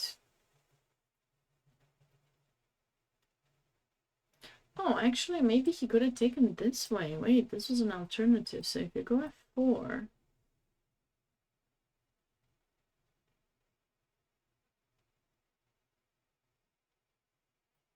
maybe try to get this out and push. I mean, you're letting him have a pass pawn there. Create a pass pawn. Okay. I think it's still balanced, you know. It's just, yeah, rook a7 is anyways part of it, yeah, for sure. And then f6, and the rook covers 7th rank. Okay, it's not gonna lead to anything bad, probably. Queen c7. Why did he go back? Oh, because it was attacked. My bad. d5. I like d5, yeah. That's what the engine was saying. I just wanted to check this position because... Okay, we can turn it off. I was curious what the engine was saying in this position here, because d5 is a move you want to play with black. So I guess it was possible. Let's analyze it ourselves. d5.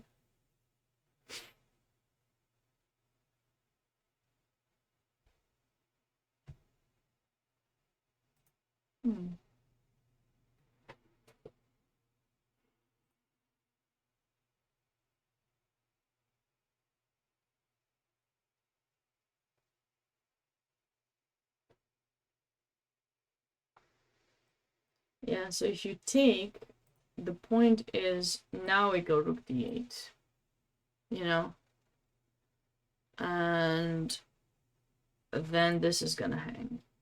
So I actually do like this position. You can do this thing, sure, but you'll have to be very mindful about the c-file, this kind of idea doubling up. Okay, so d5 was nice, but maybe he will be able to do it later too. Just the problem is now white can move the rook from here easily, and this pawn is not hanging anymore. So if you're not taking your chances when you have to, that might be an issue. b4. What? That is a free pawn. Maybe he doesn't want to trade. Maybe he just wants to move the rook here, which he should have done a long time ago. This bishop here, like, you know, you remember when he played bishop h3? Casual player was suggesting bishop e2. I wasn't so sure about it. But bishop h3, he put it there and he left it there. That's not very wise, really. What? Black did not take the pawn? What? Why? It's a free pawn, man. Why didn't you take it? This covers. There's nothing to be worried about. Your rook is... Was he worried about this? No, you can't be worried. Oh, he can. Oh, wait. We got knight f6. I'm silly. We got knight f6 and now we have that. Right? What is this rook e5? I guess he just wants to take like this to make sure f4 is not played. I mean, he's got a point. He's got a point. I was judging his move too soon before I understood it. It's actually interesting not to take. So he probably didn't realize knight f6 is good, or maybe he just thought he wants to hold on to his rook here. By keeping this pawn attacked, you know f4 is not going to be possible, so it's kind of a prophylactic type of move. I like it. Ooh, we're getting some sharpness in this game. There might be some sacrifices. Get ready for it. When we'll be back to this game, I'm sure we'll see some. And this game of Peter actually went kind of how we suggested, though there was bishop c7 being played first. I had suggested this move first and then rook c1, trade everything, but looks like he played here first, chased the rook away, got the pawn, and now he's going for the same thing. I don't know that it's gonna matter because takes. I mean, I wish I could make this move. Oops. This move. Wouldn't it be awesome if at some point you would see some badly placed piece and you would just magically figure out how to get one of your pieces on a perfect square to restrict that? I think that would be brilliant. But no, we don't have time to do it. But maybe we can go bishop e5, bishop d4, because the knight doesn't have an escape. That knight is so sad. And this was played. So black might choose not to take the pawn back, but if you don't take it back, then you'll stay with 2 pawns down. The knight doesn't have a much better square. It's looking bad for Theodore, unfortunately for him. And very good for Peter if he gets to win this. This is definitely a very beautiful game. I'm gonna take a short break, guys. Just temporary. We'll let you with this game to look at. And actually, what I'm gonna do is I'm gonna put the link to it as well if you guys want to go through them, through the games. For some reason, it won't let me pin the message, but oh, okay. Let's pin this one. Okay.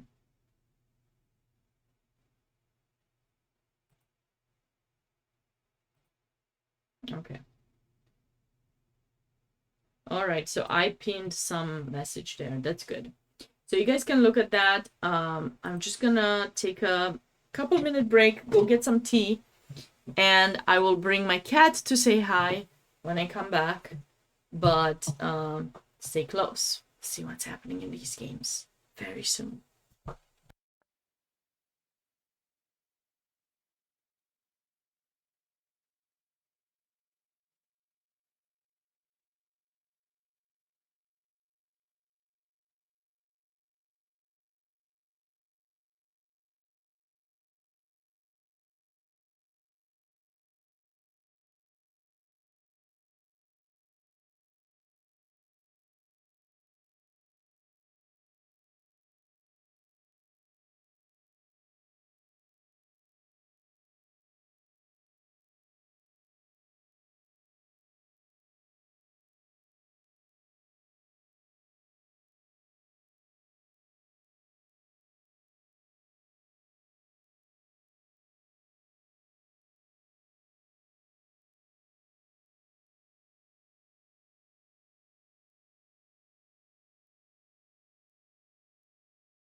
I'm back. I hope not too many people left. And here's my cat, Regina. She's the special guest of the stream, ready to check out what's been happening in the games since we left off. So it seems that here, hi Dirk, hi again, yes, Regina is here. Just realized that she's a senior cat. I can't believe that I've had her for so long. But anyways, Regina, what do you think? Let's see. Whom do we like in this position?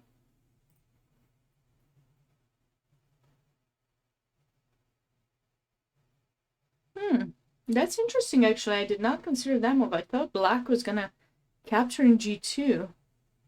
But it seems that he did not. He took there. So what is white's continuation here? Is he gonna capture in e4? Hi, Curious Chimpanzee. If he captures in e4, maybe takes. He has to be careful, white here. Rook takes, queen takes c3. Black is kind of keeping a really good position, I would say. So that's not working so great. She had a great nap. She's got some energy now. She's wondering where her treats are. Oh, this position. Wait. What happened in this game? Wow. Wait a second. Taking in f4. Remember, one of you has asked me, do you think we should take in f4? And I was like, no, I don't think so. I don't like this move. I'm not liking it at all. Even Regina doesn't like it. She's looking like, what is going on here? Look at that. Queen, rook c1, rook, what? Why is black giving up the pawn? Wow. That cannot be good. Bishop d7 cannot be good. Right, Reggie? Cannot be good at all. Rook takes d6. Wow. It does look winning for white, definitely, yeah. I think this, I don't know where black messed up, but I mean, I think I know. Taking in f4, don't do that. What about, oh, it looks like d5 was played finally here. Rook d1 and d5, so we'll have to see if anything is gonna happen over there or here. So basically, if you take, what is white's plan? e4? Yes? Do you like e4? Huh? She likes e4. Oh, cuteness. All right. Well, is this it? Is this all the time that you have? All right. Regina's gonna go. All right, sweetheart. You go.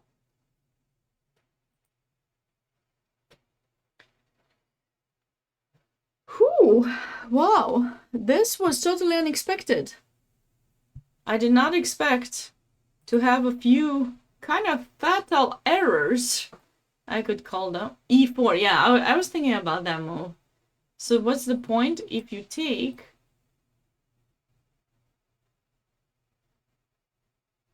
Rook takes d5, but there's knight f6, bishop takes... Ah, that's cute. Check! Yes! Let's go! Counter check. Okay, so that's not working.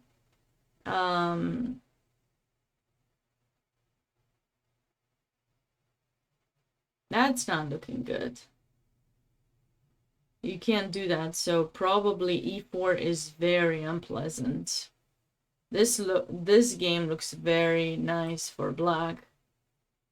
This game looks like, okay, so that was probably the reason why black played rook e5, as we discussed, to keep the pressure there so f4 is not possible. Now g5 to make sure f4 is not possible, and he's probably gonna get his knight there. h2 is weak.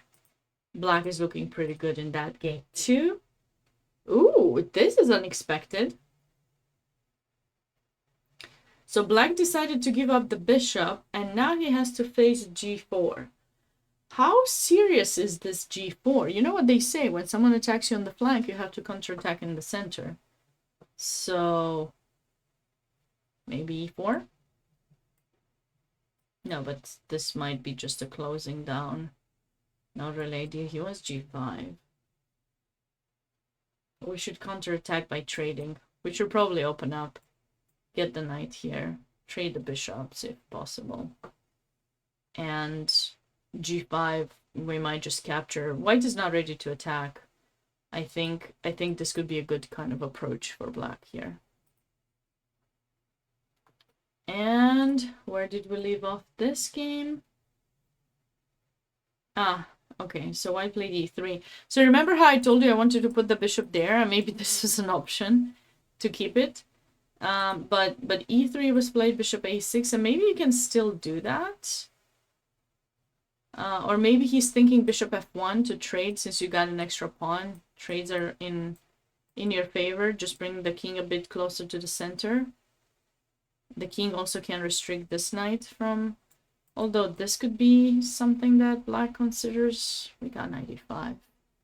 This position is going to be very hard to defend. But Theodore is the higher rated player, so he may be able to find some ways to escape here. He's going to be pretty lucky if he manages to escape with a draw, I'd say.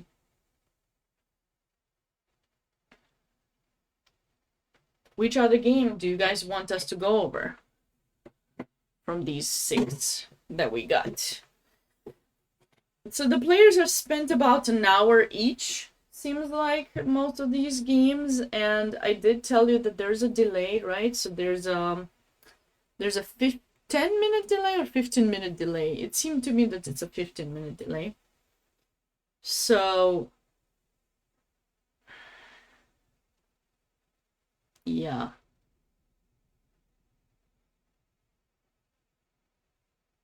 It's quite a bit.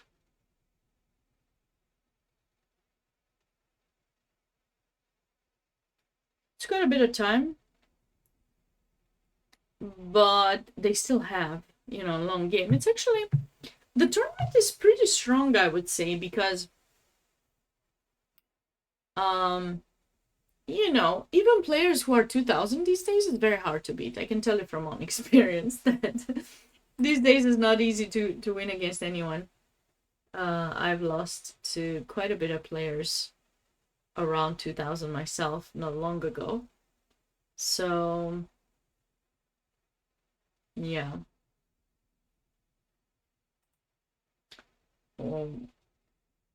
Especially if they're kids. I don't know the age of some of these players, so there might not be too many kids in the tournament. But let's do like a thorough evaluation. This position, I need to look at it more, because originally I thought black was worse earlier in the game, but it seems that his plan on the queen side combined with f6 worked wonders, because I'm not seeing a good attacking plan for white, whereas black can probably just take in c3. Just take the pawn. I mean, you know. Take, you take here, okay. I'll go back. And you need to deal with this weakness. This weakness is much easier to attack potentially than this one. Let's say you go here, I go rook d3, of course, that I don't allow rook d1. Also, with my rook being here, I'm also stopping knight f3 from coming back. And then I can play rook d8 and win that pawn the next. Oh, okay, casual players. Thanks so much for stopping by. Hope I'll see you tomorrow. And this weekend again as well. Have a good rest of your night. I'm getting tired too, but I just made myself some tea. I had this orange and spice tea. Because normally I would get some chai, but these days I'm not sleeping much, so I'm trying to avoid caffeine before bed.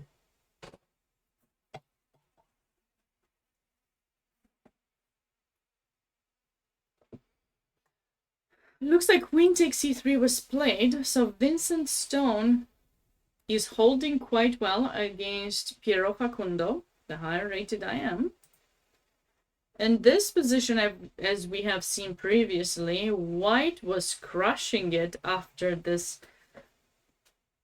unpleasant move of black's, but unpleasant for black, actually. E takes f4, just simply weakening the king side quite a bit. And takes f5, yeah, bishop f5. Okay, how do we convert this now with white? We need to find for winning ideas. Maybe d6? Are we ready to play d6? Also, sometime you need to keep in mind that you got that kind of idea or rook coming in, you know? That could be something to be mindful about. For sure. For sure, sure. What else? So what's the approach that we want to take here? Checks and captures are the first things you're thinking, but I just don't see anything after the check. Ah, only if we play d6 now. But we can just play d6 directly. It doesn't make a difference. Okay, so let's just say he's gonna move. Maybe now he can move here. But, well, you know what I'm thinking. Let's just give that a rook and then just come here, huh? Then we got this idea, rook coming into play to c7. We're gonna try to promote that pawn, get this one, maybe mate on 7th. We got quite a bit of ideas with white in this position.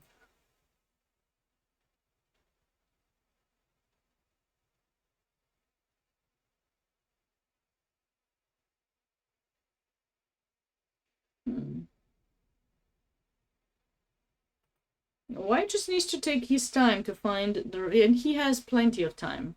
So you just needs to spend enough time to kind of figure out how to convert here, but I mean, I'm liking either one. So the point would be after this, you could wait. Now if you play d6, he's gonna take, but you can take this pawn actually.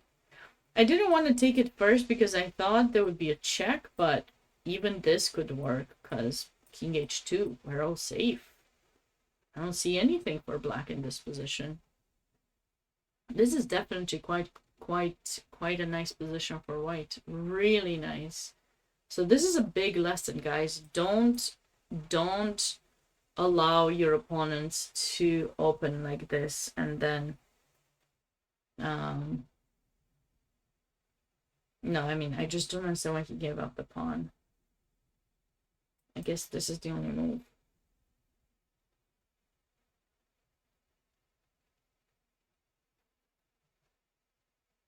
Maybe he just didn't want to go back. But I mean, you know, going back is not a bad idea. There's nothing wrong with going back. Is there?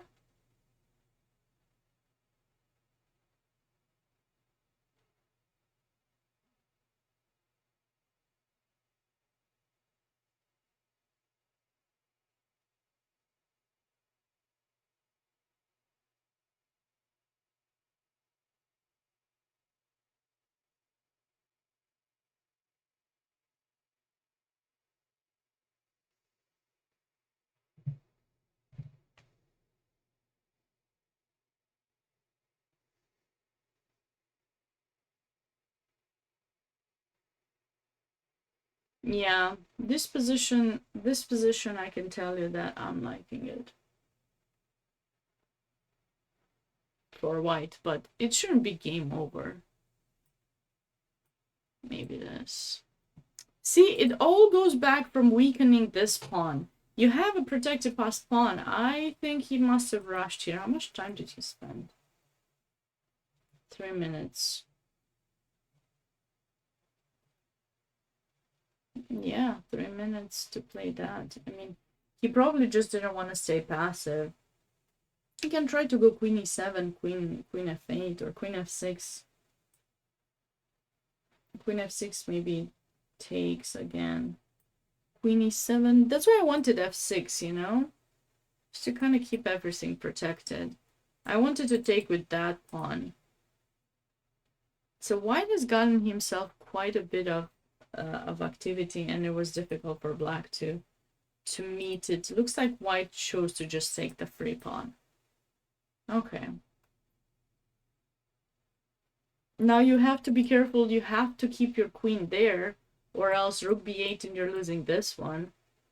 And it's too many pieces hanging. g4 is the thing. Rook c7 was played.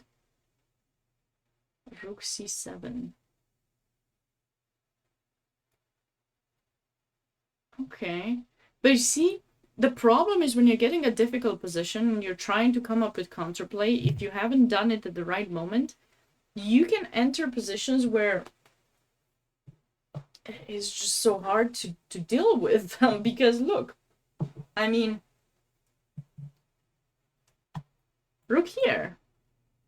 And, I need to move this. Wait. I need to move this rook somewhere so that I can play d6. Because you're staying on this fork.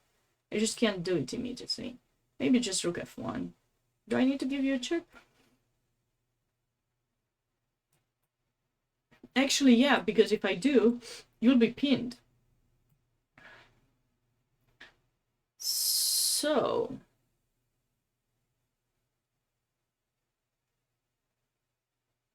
maybe rook e1. How do you deal with this? If you come here, I have this d6. I have rook f8. I mean, this is difficult, my friends. It's very difficult. Very difficult.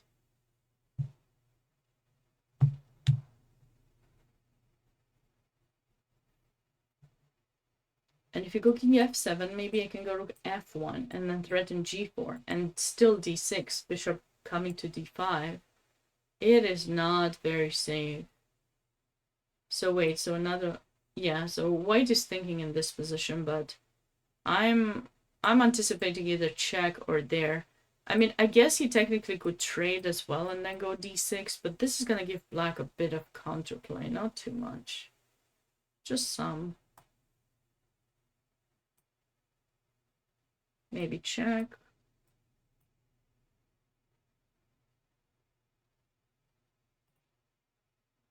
I don't see the counterplay. I was quite determined to find it, but there's nothing. This bishop is doing a great job at keeping white's king safe. There's not much to do. So I guess a lot of moves can be winning here for white. You just need to hold on to the position. Hold the position safe. And you'll be fine.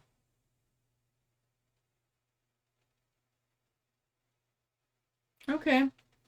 We'll be back to this game. Let's move on. Ooh, wait. Wait, he didn't go... oh, bishop took in e4. Okay. The bishop took in e4. I see. Because when we talked about this position earlier, I was suggesting knight takes e4. You know? Because after knight takes e4, and I thought this was the move, right? That's what I suggested. But,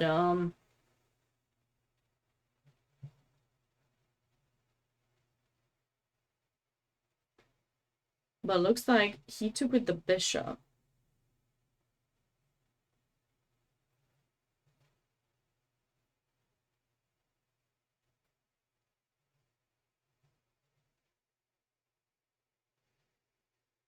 Okay, this is still extra piece for black. Okay.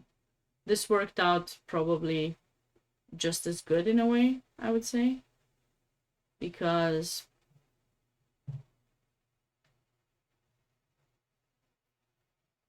yeah.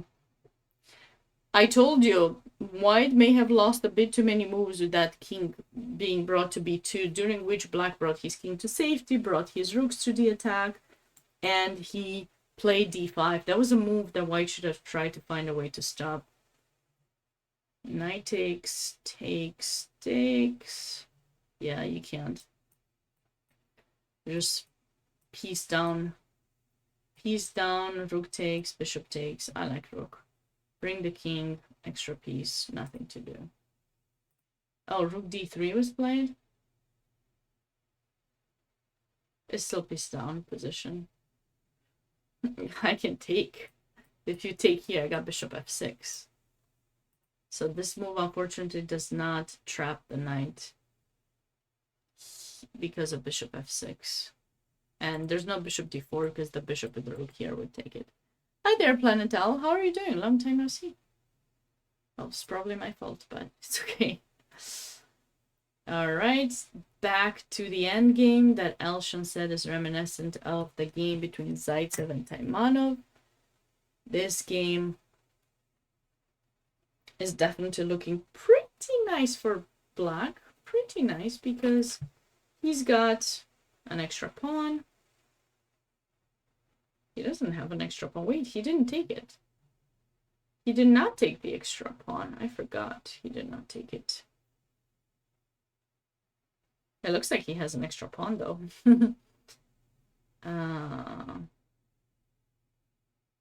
Maybe he can just take here, knight f6, and try to take that or this.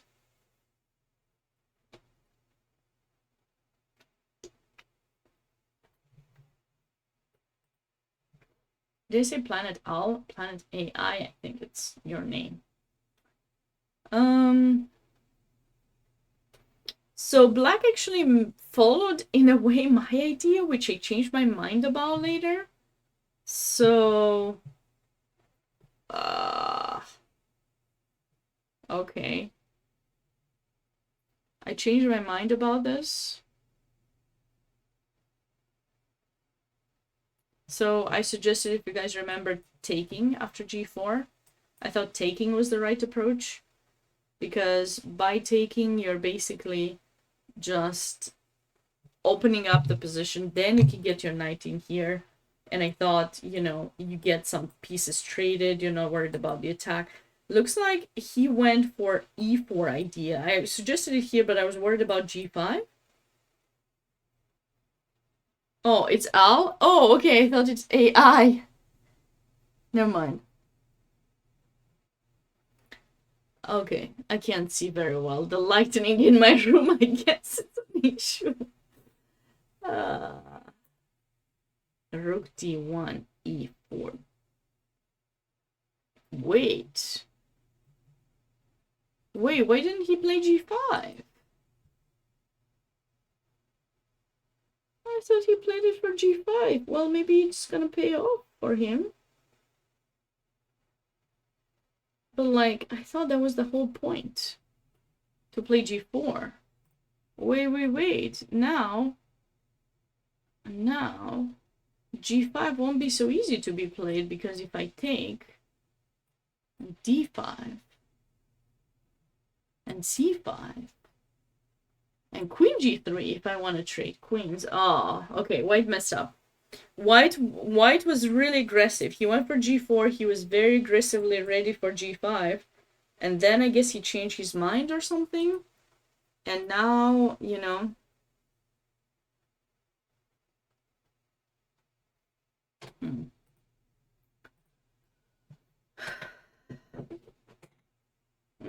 How did that knight make it to c4? Oh, rook a1. No, Peter. Why did you go rook a1? You're helping the knight. He wants to go there. So don't do that. Like, don't try to help your opponent. I thought Peter wanted to go here, trade the bishop, and then, yeah, Black can try this, but, you know, it's very important to get rid of the bishop, because if the bishop is there, it blockades the pawn, and it would support the knight in c4. So he helped him. This was not a very wise decision. This was not too good. Now he's trying to trade the knight, but now Black, you know, after trading in c4, Black might try to actually take back with the pawn and remain with the passed pawn.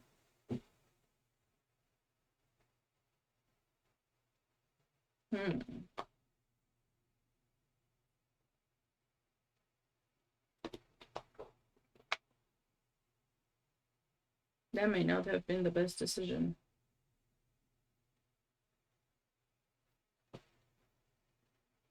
He still has the advantage, of course, extra pawn, but you know, if you didn't see this position and sorry, if you didn't see this position and you would see this position, you would evaluate it as white is better. But since we saw that position with the knight here, we, it's not so ideal to want to be, to be able to compare that and realize that, oh, wait a second, this is not something that I wanted.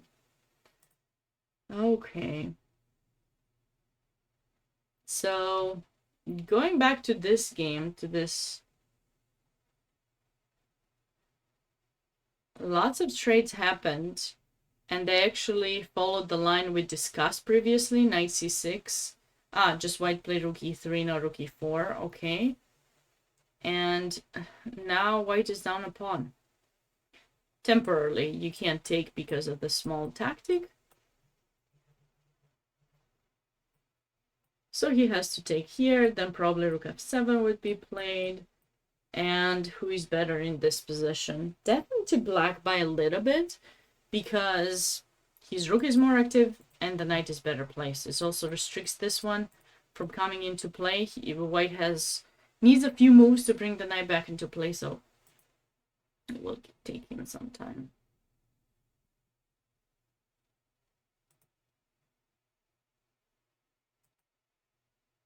Okay.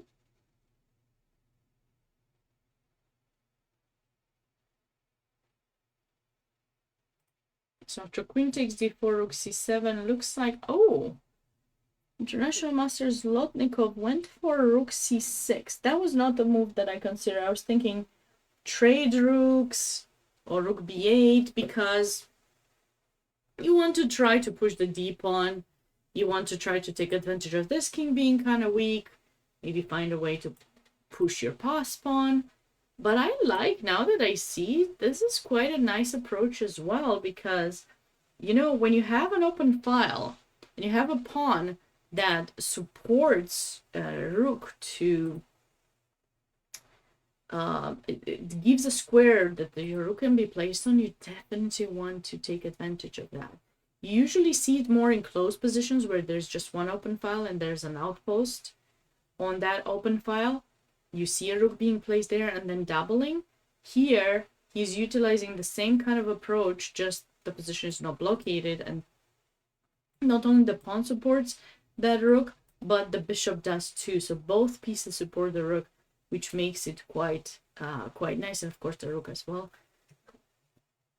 Black has tried to deflect that one, but now it's a bit of a tough position, because if you take pawn takes, this pawn is unstoppable. You can try to bring your queen back, but there's just going to be some checks, or the queen will go on a dark square here. So poor c7. Oi, oi, oi. White can also create a second pass pawn out of these two pawns versus that one, so that's not going to be fun.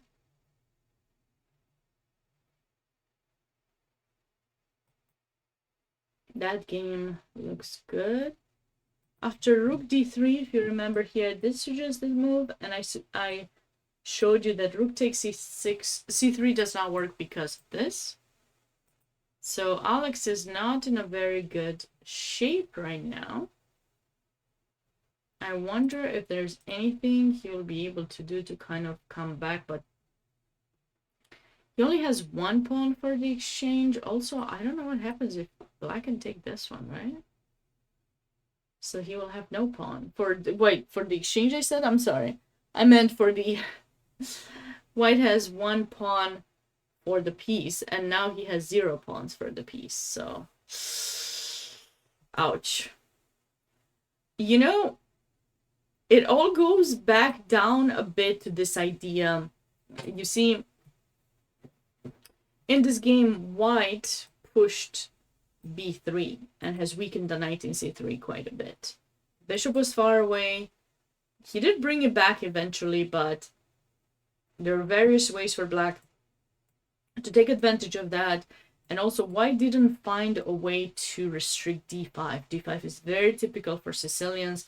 For many Sicilians, for those of you who play Sicilian, just remember, this is a typical and interesting pawn break that can help give black more space. In this game, it turned out to be great for opening up the bishop and the rook on the d file. It opens up a lot, and white didn't have a really good setup to avoid that from happening, and he suffered. He suffered because of it. He couldn't figure out where to castle. We have seen, right, the small tactical idea with knight c5, and after the queen moves, knight takes e4 if the queen moves to f3.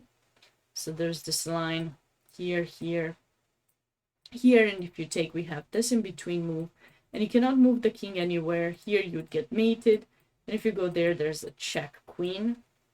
So that's why it doesn't work, and obviously after this, probably rook takes, followed by some discover check, winning the queen. And this is gonna be tough. Maybe the black can have... Wait, doesn't black have even this? This wins the bishop. I want to go for a pawn, but man, he can win the piece. Okay, this might be over shortly. We'll still have to be back to that game. Just wanted to see if anyone is ready to be finished besides that board 2 that looks pretty clear. White seems to have lost a bit of the advantage here. I'm really not liking that the knight got to c4 because he was so badly placed in a4, and now it's in c4, and it's not so easy to trade it.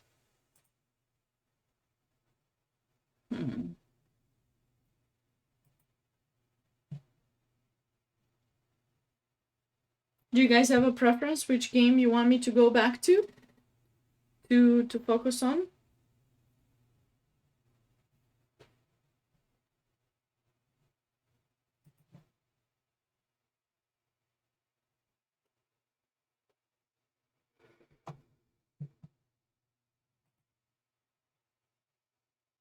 Let's see this endgame.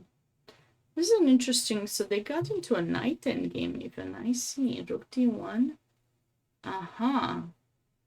Black was determined. Vincent Stone might pull an upset in this round.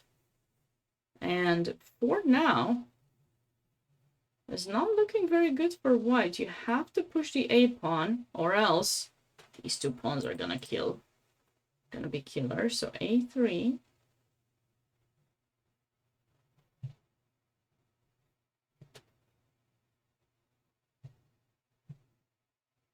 Now what?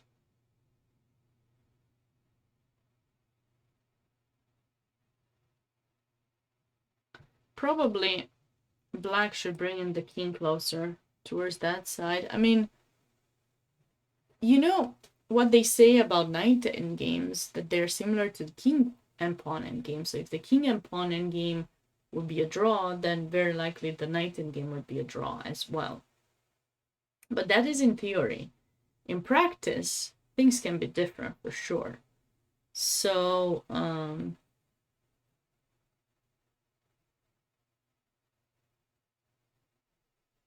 what to do?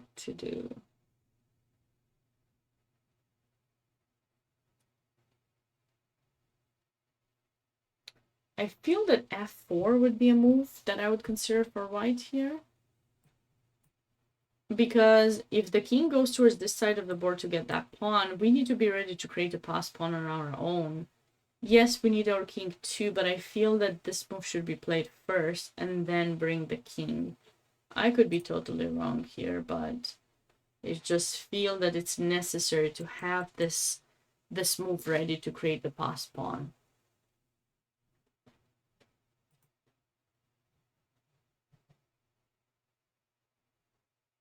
And if he starts marching those pawns, then we bring in the king to try to stop that pawn. But we're also creating some kind of fortress in a way over here. So if he wants to enter with the king to try to reach to our pawns, he has to come this way. So it's going to take some time. And meanwhile, we might play g4, f5.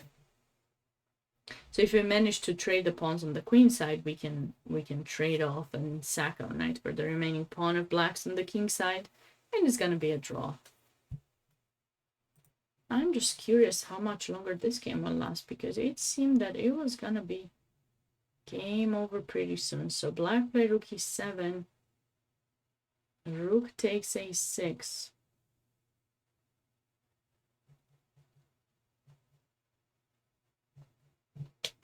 Who's mating whom first? Looks like white is on the verge of winning this game. You don't have time for queen f2.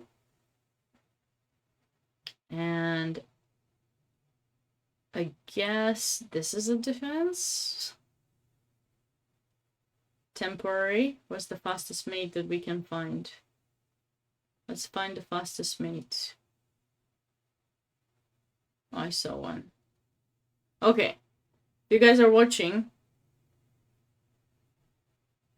white to move and checkmate in 4 moves.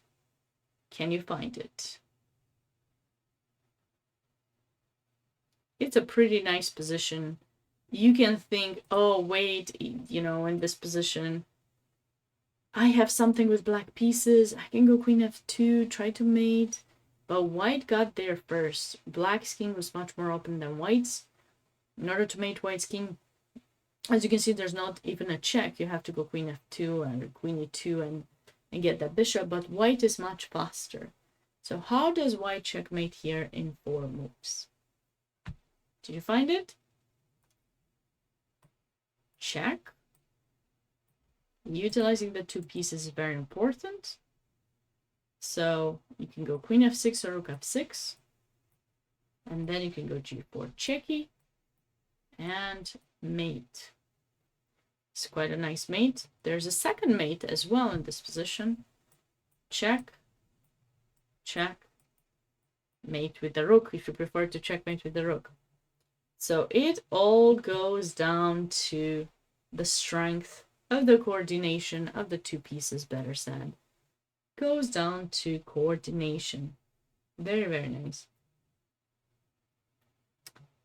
This was definitely a very well played game by white. Quite balanced for most of it. And then when white started attacking, black made a very, in a way, in my opinion, strategically wrong decision of capturing an f4 over in this position.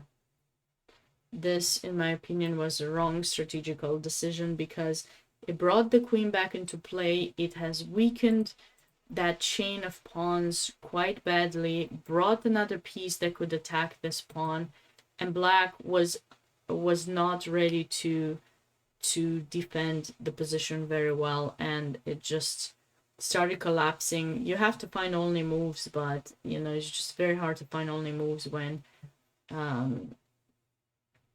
you just see the menacing pieces of the opponent trying to attack you. It's just hard to come up with something. And here, this is going to be game over in a few more moves. Very nice move, queen h8, and game over. Okay, we'll be back to see when this game is close to being done. We're still thinking about this one. So for those of you who want to, if you weren't here when I showed it, black to move and win. What's the fastest way for black to win in this position? You can win a piece. You can win a pawn. I would go for the piece. Did you find it? Trade the rooks and utilize the discovered attack. Check bishop. So this may be the way that this game ends as well.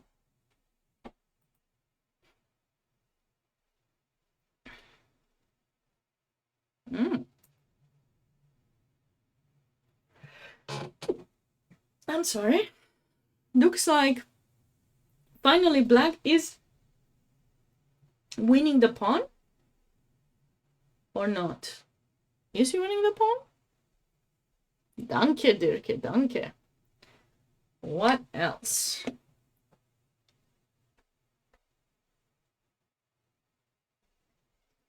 I left my sweater when I went to get my tea.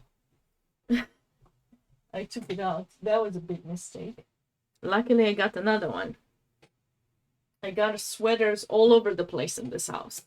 It's kind of funny because spring is coming, so, you know, you're thinking, well, t-shirt time, but good luck with that. Good luck with t-shirt time. Especially in the house. In the US, they use ACs way too much. Also, when you're playing a tournament, I hope one day I'll get to actually go play in this tournament. This is the 3rd year in a row that I'm doing commentary for the Space Coast Chess Festival.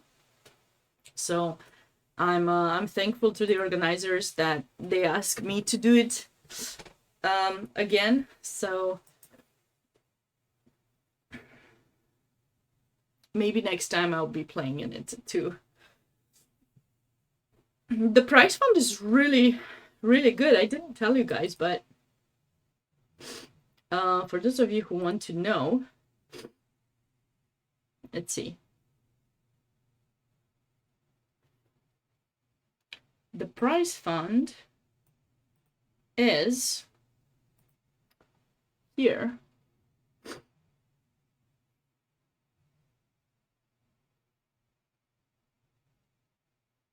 Where is it?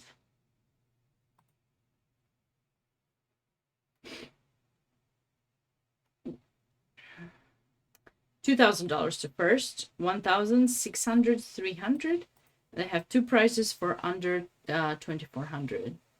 So it's a pretty good prize fund. Really good prize fund. So it takes place in Melbourne, Florida. They've increased the prizes. They're guaranteed, which is really nice because, you know, in the US sometimes prizes are not guaranteed. And also, what I like about the tournament, it's kind of like, I don't want to say old style because I don't want that to be perceived negatively. I want it to be perceived positively. So I like the fact that they have top upset prizes. So they give like a book prize, and also they have brilliancy prizes as well, which is really nice because I haven't seen brilliancy prizes in tournaments these days very often. And I think that's a really great thing. It's like a nice bonus to encourage more fighting spirit, nice attacking games, and things like that, which, you know, you sometimes don't see anymore. So that's really nice. There's a really nice thing that the organizers do. So I enjoy it. Anyways, back to our chess stuff.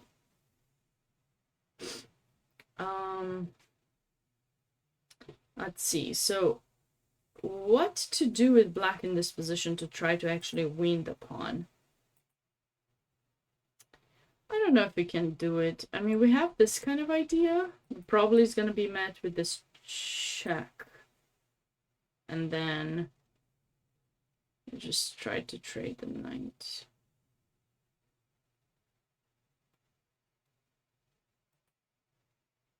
Right? And you can't go here. You may say, oh, I can go here, and your rook is hanging, and if you move it, your knight is hanging. But there's an issue with that move. What do you do with white? White to move and win. Can you find it? White to move and win. Lots of geometrical ideas in this tournament so far. Did you find it? Hopefully. 93. So it just seems like, oh my god, oh no, my rook. Oh no, your rooks. Plural. Unfortunately, black would lose both, so you cannot do that. Tactics, you gotta be careful for the tactics. But, I mean, yeah, this move could work, but then you probably have to move the king here or something. You know. But I wouldn't like that, you know. I would love for black to kind of push those pawns forward without actually allowing the knight going back into the center. So we need to think of something different. Maybe we can go d5, king d6, and then e5 or something of that kind. Or maybe d5, maybe check with the threat of check, actually. We have that threat. I like this a bit better. Because even if you go rook e2, we can still give the check and the knight You have to go here, and you're weakening the position of your pieces for sure. That will be a move that we want to do later. So I like this idea. That's certainly something we can do. For black, so no d5. e5, but d. All right, let's check some of the other games. So I did think that black was starting to have a pretty comfortable position here. Oh, white took with the rook. Oh, my bad. I thought he would take with the pawn. And then I thought d5 and black was comfortable. So he took with the rook. Okay, I missed thinking about that move for some reason. Okay, but d5 anyways, yeah, rook g3. So with the rook in g3, you always have to be mindful about this kind of ideas. Luckily, they don't work here. So white is still trying to go for that g5 move, but I don't know. I don't know why he didn't go for c5. So black has blockaded the position, right? And with white attacking on this side and preparing g5, you have to do something in the center. I'm surprised black did not do anything. I mean, he has a point to keep that pawn attack, so if you go g5, we'll take it, but I don't know if it's really necessary.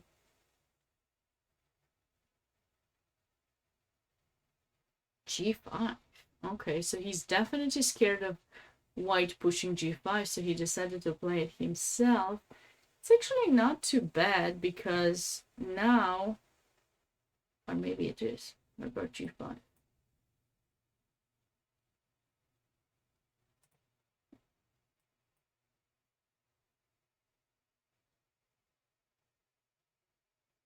Yeah, that's just something to be scared of. This is hanging, knight is hanging now. White can't do that. Okay, so white needs to prepare. Knight g3 was played, I seems like. Rook f8. Okay. You see, the problem is, what did white do? He fianchettoed his rook in g2. Do you like that? Because I don't. I do not like that rook in g2. It's not looking good, guys. Not looking good at all.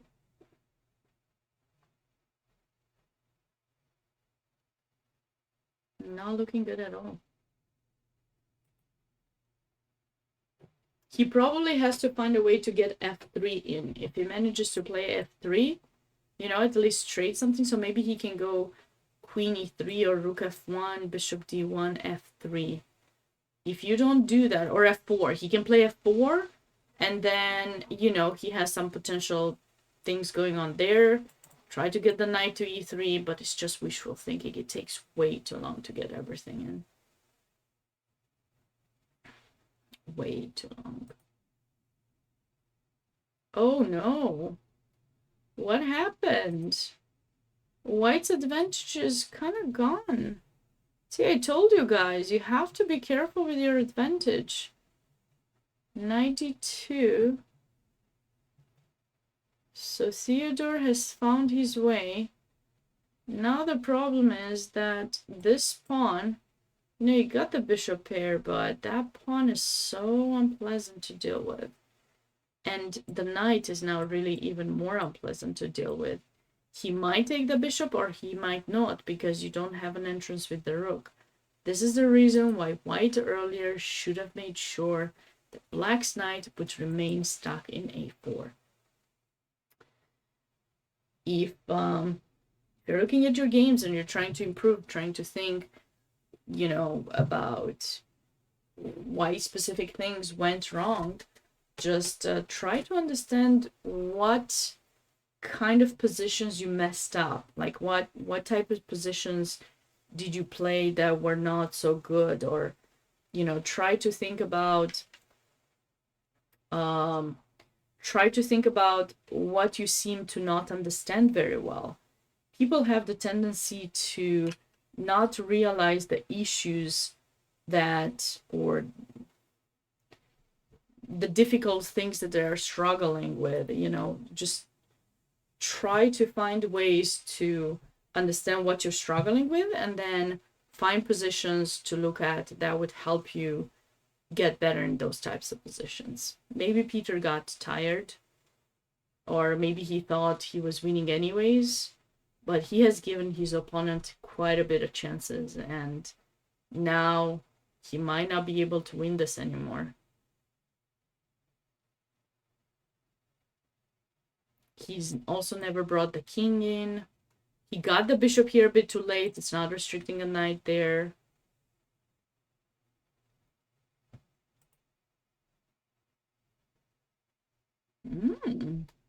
Looks like we might be getting some kind of endgame. Don't trade.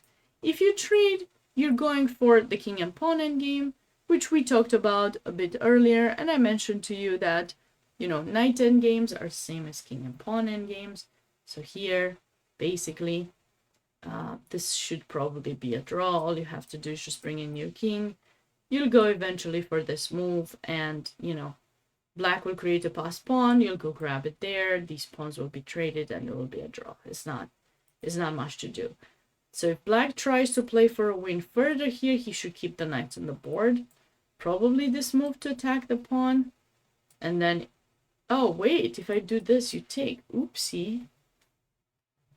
So how is white planning to meet knight c4?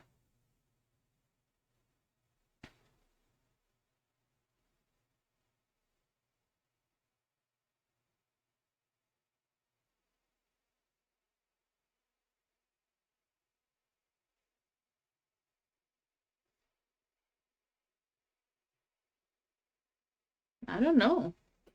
I don't know. Because knight e4, knight takes. So I guess maybe that and bring the king. And this knight is kind of stuck.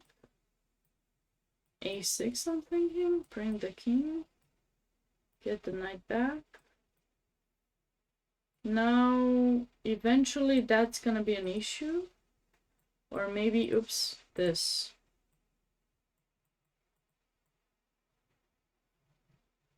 Okay.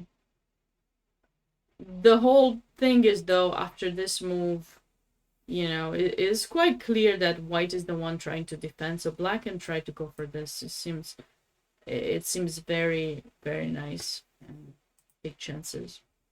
Is this game over yet? No moves have been played for a while.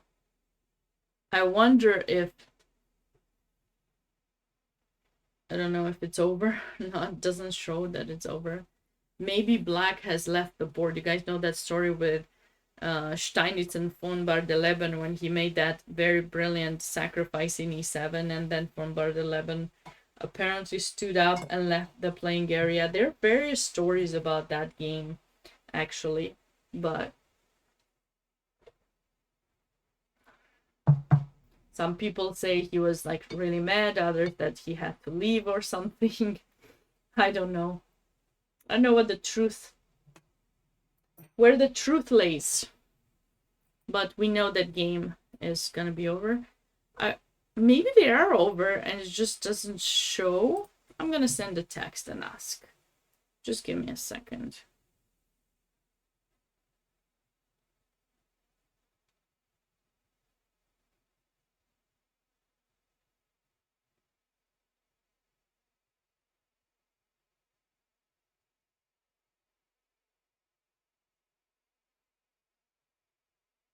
We'll find out soon enough.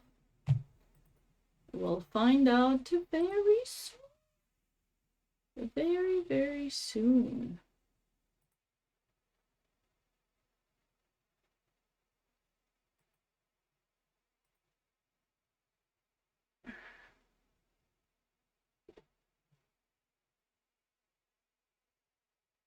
I have a question for you guys. So let's just say, so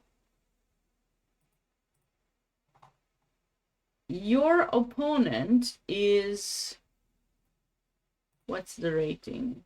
Vincent Stone against Fierro. Okay. So your opponent is 2400, 2401 USCF. And your rating is 2216. And he plays, let's say, knight f3 and offers you a draw. Do you accept it or do you keep playing?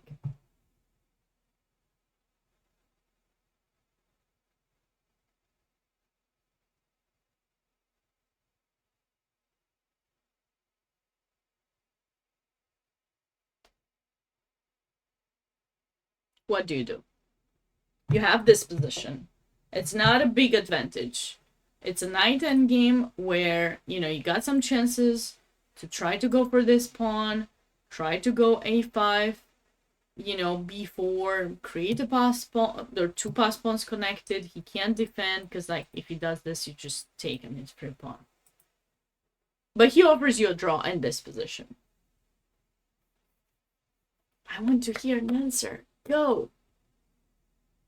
The answer should be, of course I'm playing Sabina. Why would I accept a draw? There's no reason for me to accept a draw. I got this position.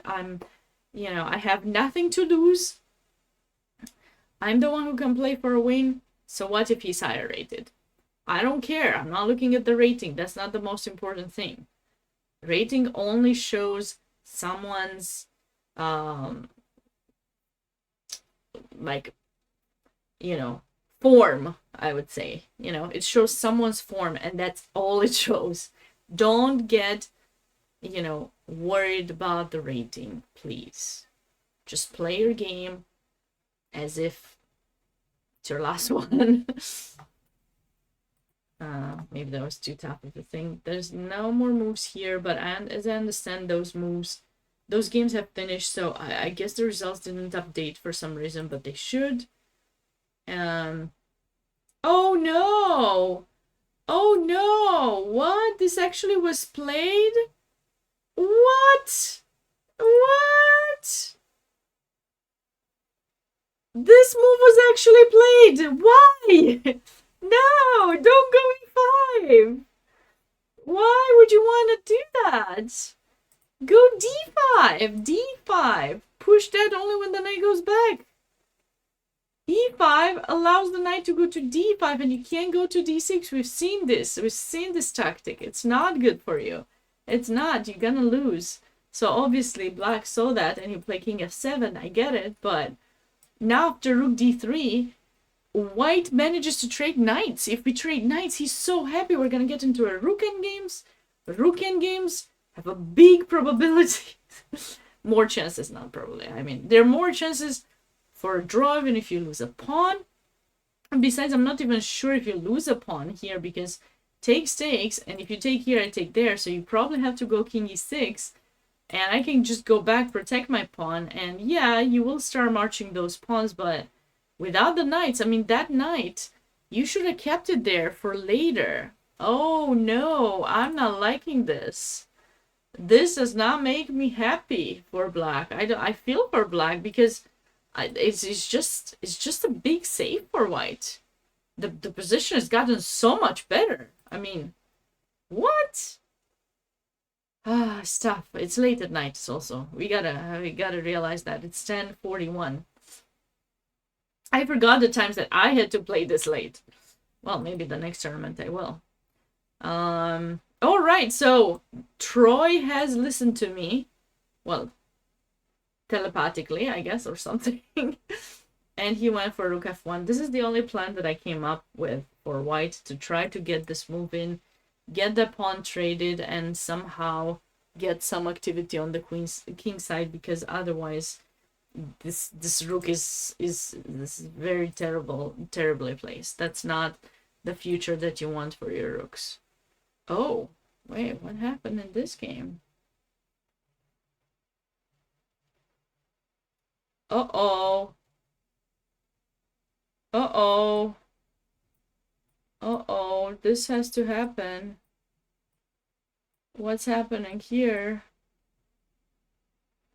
Okay, this game will probably end in a draw because I guess you should go for...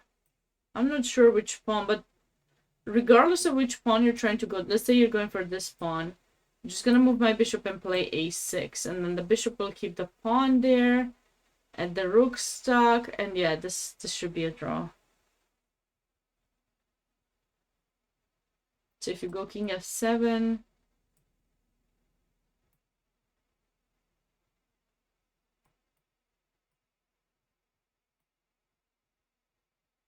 here to threaten that, you go that, and you know, maybe just bring in the king or just keep the pawns like that to avoid any trades. And this most likely will be a draw, but oh no, Peter, you had such a good position. What happened to your position here? Look at this, guys, for those of you who came in later. This is such a nice position for white. Extra pawn, knight on the rim, bishop underdeveloped.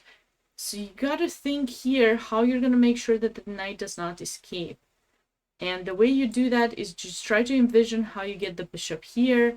If you envision that, then you can find it. Bishop e5, bishop d4. Keep that knight totally locked on the rim. And then you can play e3, get your knight in the center, bishop f1 to trade potentially the light square bishop. And, you know, you can also, of course, after you have the bishop there, depending on what they do, you can also try to go rook a1 and just win that knight. But unfortunately, Peter has allowed that knight, especially with this move rook a1, he has allowed the knight to come into play. And also another thing that I feel was not right was to trade the knight in such a way that he allowed black to have a passed pawn. These moves only gave black more compensation and much more chances to, you know, to go for something. So I feel for Peter here. But okay, this should end in a draw at least, you know. Draw would still be a pretty good result because he's the lower rated of the two. It's just, you know, it just is a bit unhappy about it. Look at that! Black did decide to play on. He's got to be mindful about his time, though. Pierrot has 28 minutes to Vincent only 9. So that's a bit tough, but I think he should be able to play on for his win. We did not get the results on these games for some reason, or maybe if I refresh the page, they still don't show. Okay. That's fine. We know those games are over. All right, so back to this end game. Let's try to find still some ways for black to improve here because he was the one pushing the whole game and he's definitely gonna feel not very happy if he misses a chance to try to.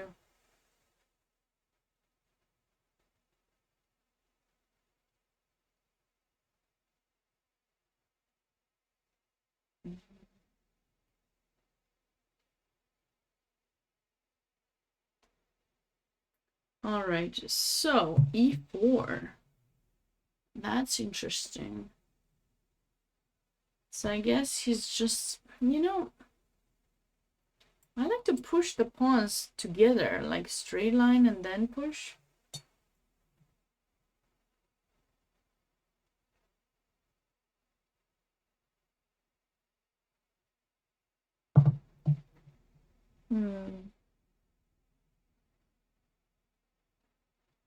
Yeah.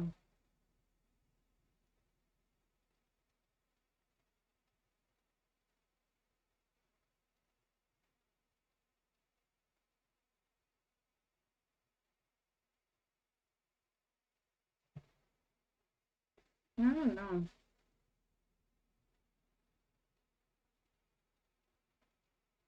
Where to move the rook with white? Should we go rook g3 and try to trade it over there? So then d5. Because we don't care. Actually, now that I see this position, I had an endgame similar to this once. I did, with black pieces, actually. And my opponent did have a passed pawn somewhere. I don't remember if it was H or G file. It might have been the G file, though. Not the H. And yeah, I had it once. It was a nice win for me because I did infiltrate with the queen. We stayed with the rook. I pushed them back, and then I had back rank mates, and I was able to actually convert it, which was really nice.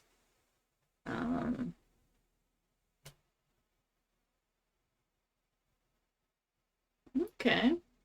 So this can be something. So rook g3 was played. So I'm anticipating this. And now let's just see if rook g6 is played. We take. And king e5. Let's just say he's greedy and he goes for that. How does black continue to improve in this position? We go king d4 or do we check first? We probably check. Is king d4 maybe king here?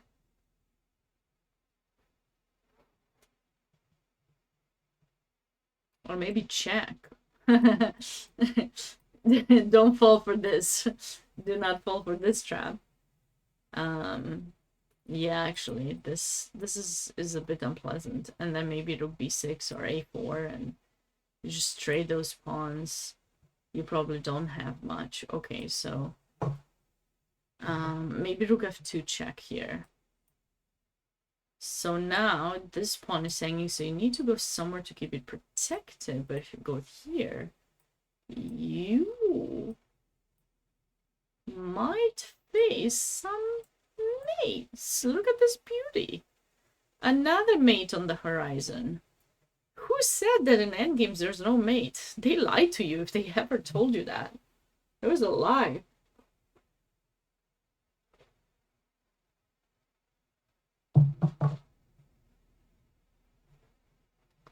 It was a lie. What do we do after e3? Maybe we can go rook a8 to check there, but then can he just go here? The problem is you can never come here. That's crazy. It's really crazy that you can't. So if you go there, then there's d3. GG, my friend. GG. Oh wow. This is nice. This is nice kind of idea. So if you go back, I guess d1 maybe to keep the e pawn too. Now the king can come in. Should it go that way or this way? Well, this way there'll be a check. That way, if there's check, there's king e3. Or maybe d4, but we got no threat. Maybe here.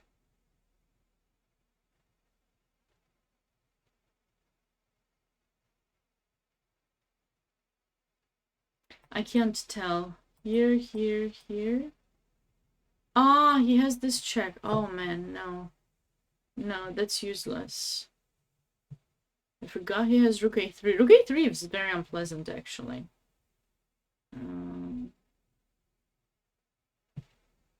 Williams Oscar. He's gonna have to defend here.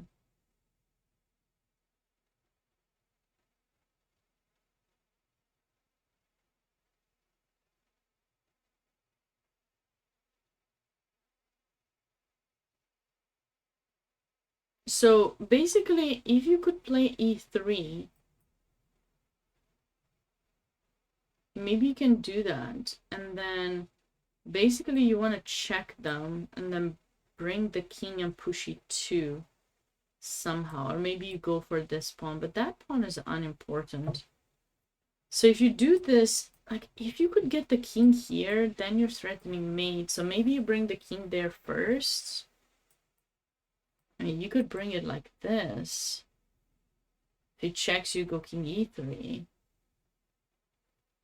So black has quite a bit of chances in this endgame to progress, but we are far from the game because it seems that in the game black did not go for d5. He ended up bringing his king here, and rook g7 was played. But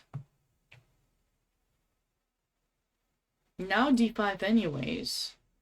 So we might just transpose, though I think for black you're actually happy if a pair of rooks is gonna be traded because you don't want to fall for mate, you know? Like here, for example, there's this issue. So now you can't go there because you're gonna get mated again with this idea. So you have to be super cautious. You may over push it and fall for a mating net. So be very careful about those kind of things. But I think d5 is just kind of necessary. After check, you can go maybe like rook e6. Just now, compared to the other line, maybe your king will be dragged a bit back. Before, when the trade was happening here, the king would be here already. So black would go rook f2 and push white on the back rank. But this way, that might not be the case. So this will be back to this game. We'll come back to this endgame because it's pretty interesting to see whether black will be able to kind of convert or create some kind of winning chances. Back to this game. Ooh, I'm not liking Peter's choice of bishop placement. Oh, he went back to f1. I guess he wanted to make sure he keeps the a pawn, but he could have just played here. Black cannot take both pawns. If he goes here, now you can go bishop c8 or bishop c4. And, if that pawn is captured, then you get this one. So you're actually pretty good in this position, I think. I'm not a fan of bishop f1. So that pawn was lost anyways, and now, your bishop is in b5. I guess it might not matter if you're on this diagonal because, you can just move it. Just the only problem is you're not there to keep it protected. You won't really have much threat. But king f3, king f7. You might just get the king in here. Maybe push some of these pawns a bit. The important thing for him is to make sure he doesn't lose another pawn. If he loses another pawn, there's an issue. But like this should be a draw. Because black is kind of bound to stay with the rook to stop that pawn. And, with white's king central, you can't really progress much. Ooh, f4 was played as discussed. So white finally got to play it. It's still very difficult. It's still very unpleasant. I'm not a fan of this position. I think black's rooks are much better placed. But maybe white finally got his... What? No way! No. Do not give your bishops for the knights unless you find something. There's no winning here. There's no material gain. There's nothing. Absolutely nothing here.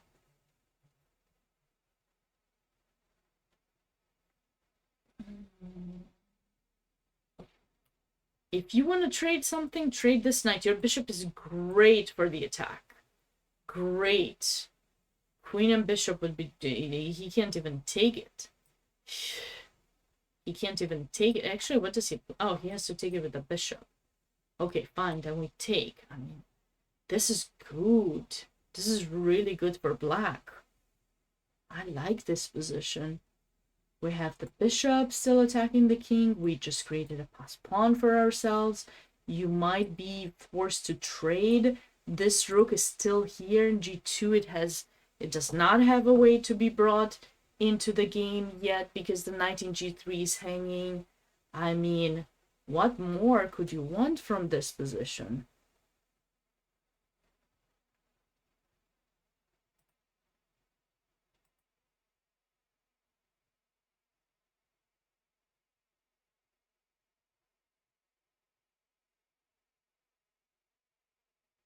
I don't even think white has time for this. Maybe he does, but I mean, this king is so weak.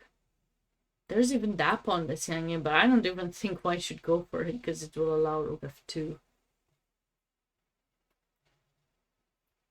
But just think about it. I mean, the bishop is stronger than the knight. You don't want to make that decision. Bishop takes g3.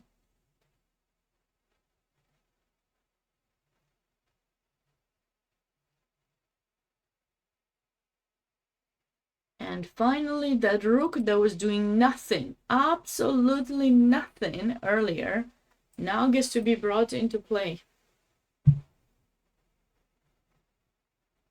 And we can take here whenever we please.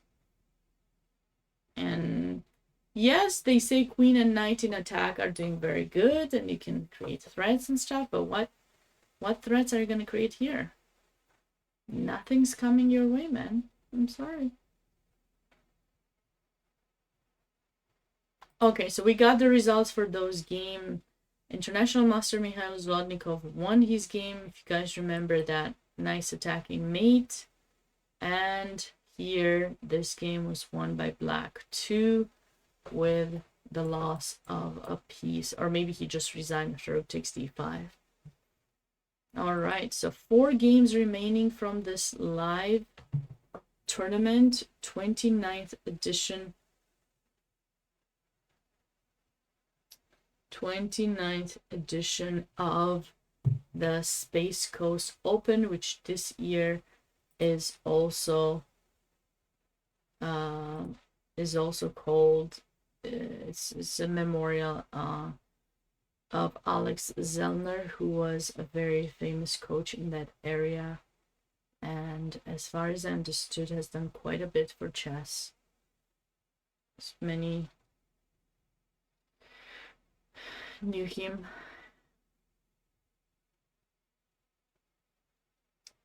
Okay, so in this position,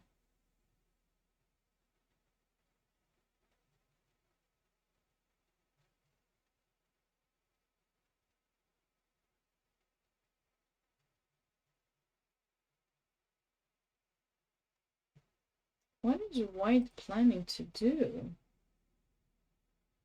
How did he get here? Like, must have messed up something. Oh, he gave this check. He did not go for this, which would have kept that knight more or less stuck and brought his king here. Instead, he chose another route, but... was that... wait, what is... he lost... no, I don't like it.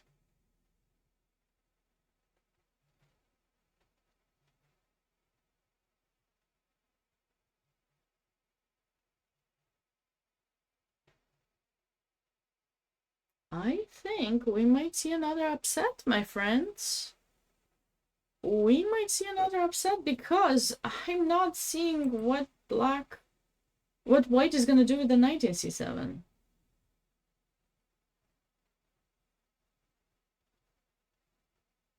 What is White going to do with that knight?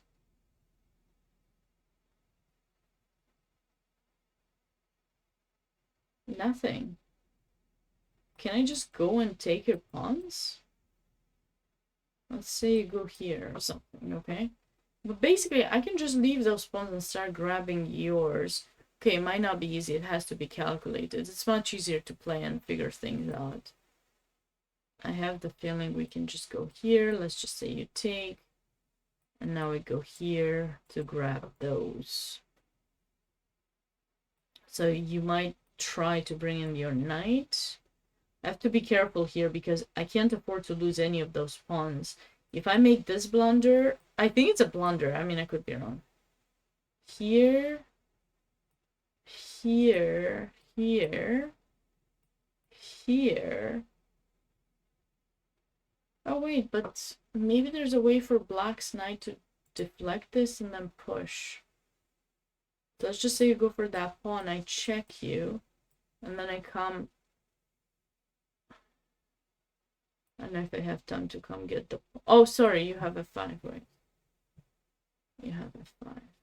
But this endgame, if we win this pawn, I think this endgame is winning because we'll deflect the knight and start pushing the pawn. If I'm not mistaken, I've seen these kind of endgames before. Where Black's knight is just going to maneuver around someplace, chase this knight away, and then the h-pawn will just march. That's what's going to happen. Yeah.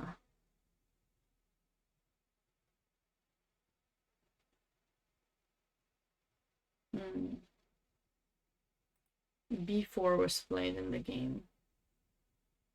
Actually, that's nice too, because it's preparing a5. You can't approach to take the pawn. If you go knight here, for example, we're going to go b3 here. Still have to give up that pawn. But, I mean, Black can just come take this one and the knight is too far away. Okay, Black might pull an upset in this game. Okay. Alright, so looks like the check did happen as we discussed, and now Black chose to go king f4. I like this move. Only problem is, what do you plan on doing after this? You need to go king g5, right? That's your only move here.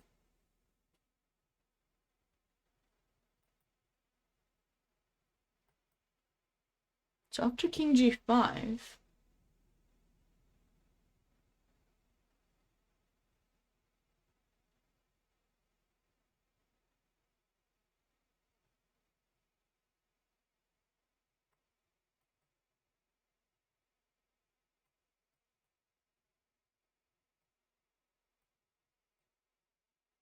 luckily you can always take out, like you don't want to take the rook because you lose this pawn, so you have to take here. And okay, we have something similar to the line that we've discussed earlier in the rook endgames.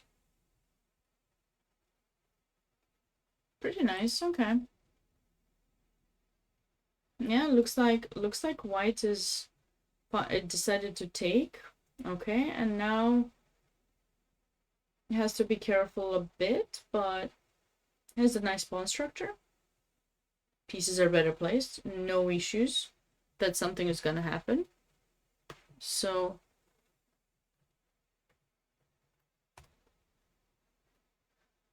all good.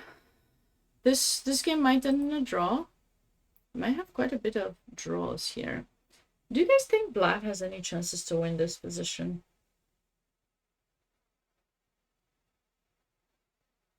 In my mind, there's no chance, but you know, someone can always make a mistake. Make a mistake, you lose. So better don't make any. Very interesting, very interesting games, I gotta tell you, because you know, you see the pairings, we saw them together. You know,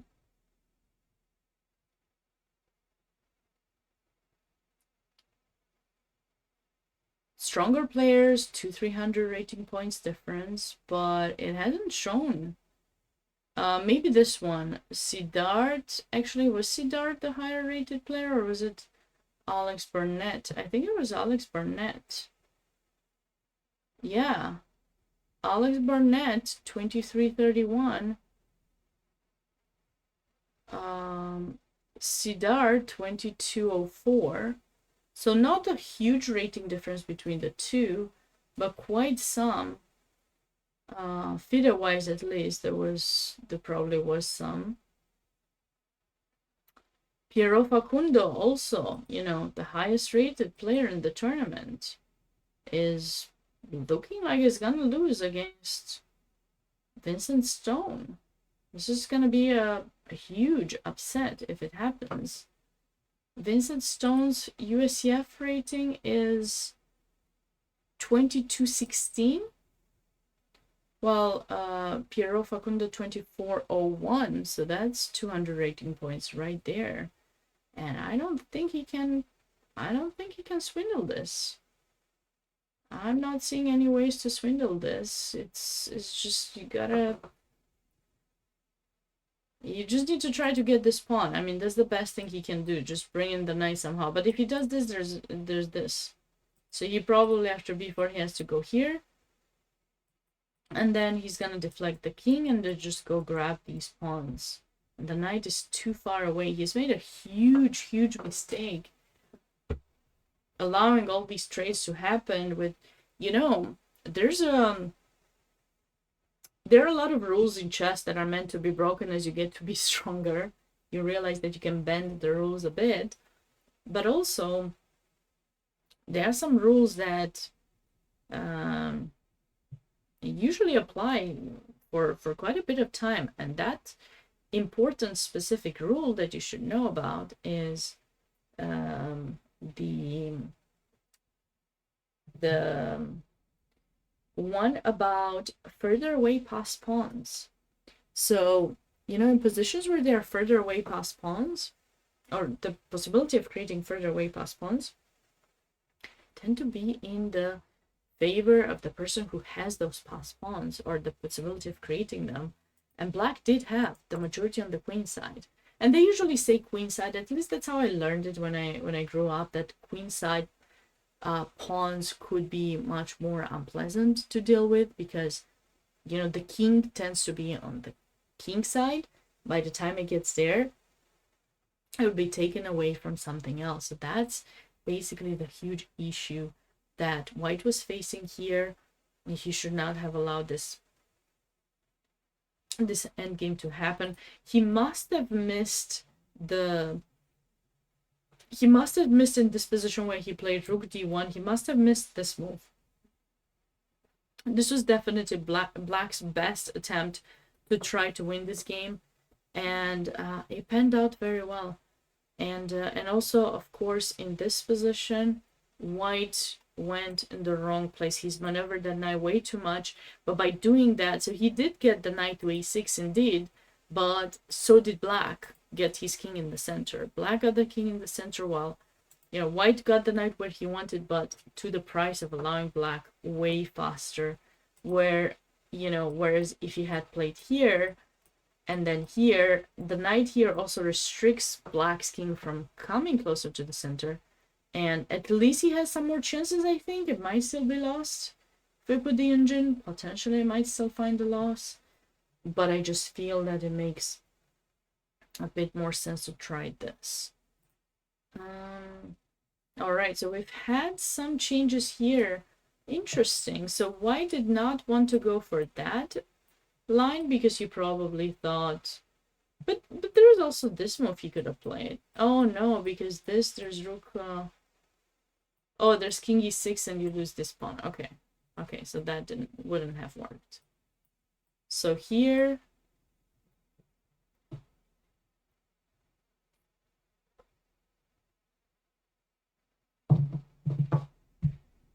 I see. This is gonna be a bit tricky.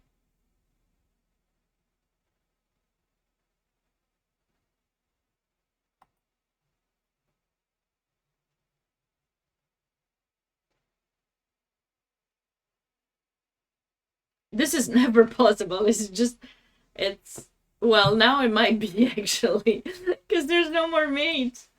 There's no more mate. He can go there, but also after c3 we can take it because we got the rook there. I think before we couldn't. Anyways, white is doing the right thing, trading more pawns because he has to deal with that pawn coming in forward. So he, trading pawns is gonna be helpful to stop black's pawn march. Ooh, some more changes have happened here. h5. Black is still trying to push for something, and oh, I see. This weakens black's king as well. So if we can somehow get in the queen, and it looks like white did try to get in the queen. Queen f5. Now you can't take as rook takes, loses. There's also rook f1 now that could be a bit unpleasant, or rook f3. So white, I don't like this move for white. Just trying to hold on to the pawn, but you see this move is going to be very, very unpleasant because black will remain with two connected passed pawns.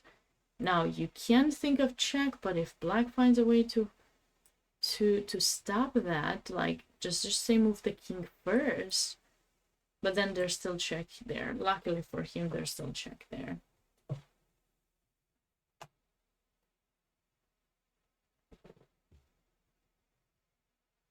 What? Oh no!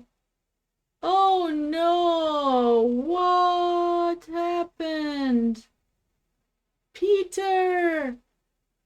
Oh, Theodore got so lucky. Wow. Wow, this is chess. This is the life of chess player, I guess. Wow. He was so lost. I don't know what happened for Peter. How did he miss the rook in a4? What was he thinking to play that move? Or maybe he lost on time? This is a very tough. It's very sad. Makes me sad for him. That he played that move. I don't know what he was thinking. This position, he just needs to sit and wait, basically. Just sit and wait, and yeah, the opponent might give him a check, sure. May try to advance with the king. Okay, so did you just move the bishop and, you know, you try to catch them at some point to check them if you feel that they enter. Actually, I'm not quite sure why he played f4. It was really necessary to play. Like, I think he probably could have just stood here with the bishop, and then, you know, he can bring the bishop back, maybe. Although that, you know, he gets himself pinned, maybe just go back and... See, that's why I like the bishop there, because I think it was much easier to sit with the king with the bishop there, because he was controlling this diagonal, so he could always, you know, stop any kind of pawn pushes. I thought that would be something good to consider doing, but...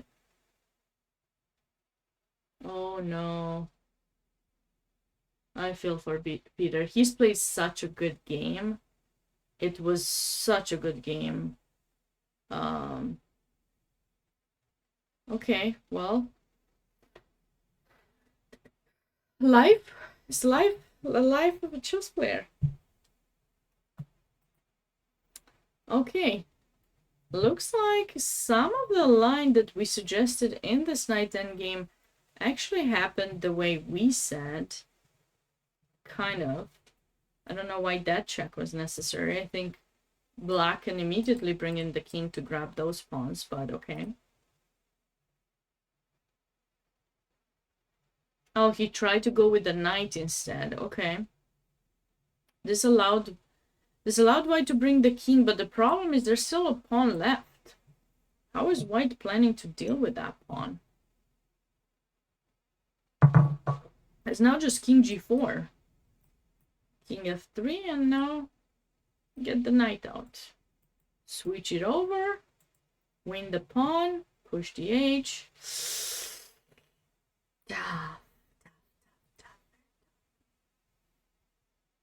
Very, very tough. Okay. Some more changes in this one.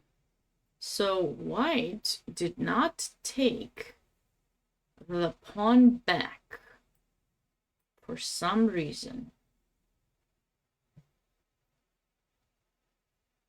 He must have not liked something, but I cannot see exactly what that was. Because I thought that was the whole point of pushing the a pawn, to take it, to trade, get the pass pawn, go forward.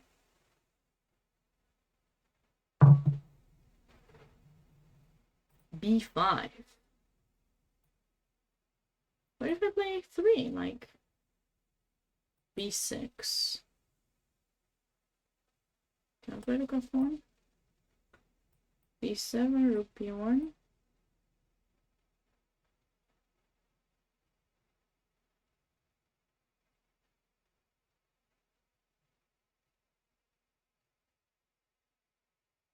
Basically, I'm threatening to start pushing this pawn too, because you see with the rook here, I'm cutting off the king. So let's just play some bad move for him here. And then basically, I want this. I want this move.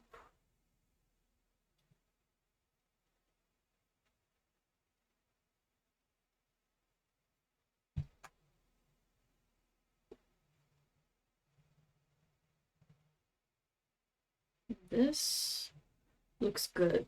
This looks very, very good for black, I guess. So I must have messed up somewhere. Well, I mean, I played the rook a7 move, but what should white play to try to hold on to this? Because this definitely looks scary. If this move is played, this rook is bound to stay there, and then there will be mate. Hi there, pin drop.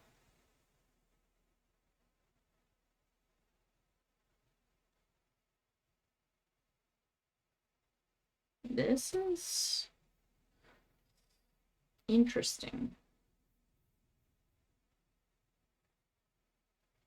I'm not sure what white should play. If you guys have any thoughts, let me know, but it just seems easy to play by black. I don't, like, you have a check, but I go king f4. I don't go here to get checked. Ah, maybe you check me and try to get this pawn? But this should be dangerous. It's ready. It's ready to be promoted soon. Maybe I check you and then I push. Yeah, no, this pawn is gonna be a killer. So, okay, it's a bit surprising to me that black did not play that move to keep his pawn. He went rook h5, probably attempting to trade those rooks. Okay. And now he's probably thinking the rook is gonna cover that pawn. And he's gonna go d4, very likely. d4, e3. And yeah, look at that. d4. So now you gotta be careful where you move your king, because e3, e2. Aha, so this is what he calculated. So if you go like up here, you lose the pawn with check. So, I mean, you have to go here. Ah, but if you go here, there's d3. Oh no, b7. Ouch! Ouch! I almost lost this game for... I almost lost it for black. Oh my god! Oh my god! Big trap! Big trap! Do not fall for this trap. And white play king b2. Do not fall for this trap. d3. Big blunder for black. Don't do that. Don't do that. I just did. And look at this. After b7, white is threatening promotion. You can take this pawn, but after the king comes here, there's no way for the rook to stop the pawn from promoting, because there it gets captured. And if you go rook h8 instead to say, okay, fine, I messed up, I'll go there. No, you don't save yourself. It's game over, rook a8. Oh my god. I can't believe I just blundered that. That was not very fun. Not fun at all. Gosh. Ah, king b2. Okay, so hopefully black won't blunder like I just did right now. And he realizes that b pawn is dangerous and it has to be stopped. You have an extra pawn and your pawns are dangerous, but king b2 is a very strong move. Maybe it was the only move in that position, but you're not gonna win here. Oh no. Okay. Good to know.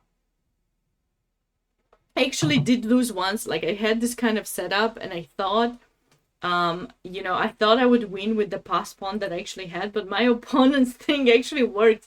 He got the chance to take whatever pawn I had and then go back and actually stop my pawn. But here, black would not stop it. So he has to come up with a better move. And the players are getting really low on time, so these games are going to be very interesting to watch.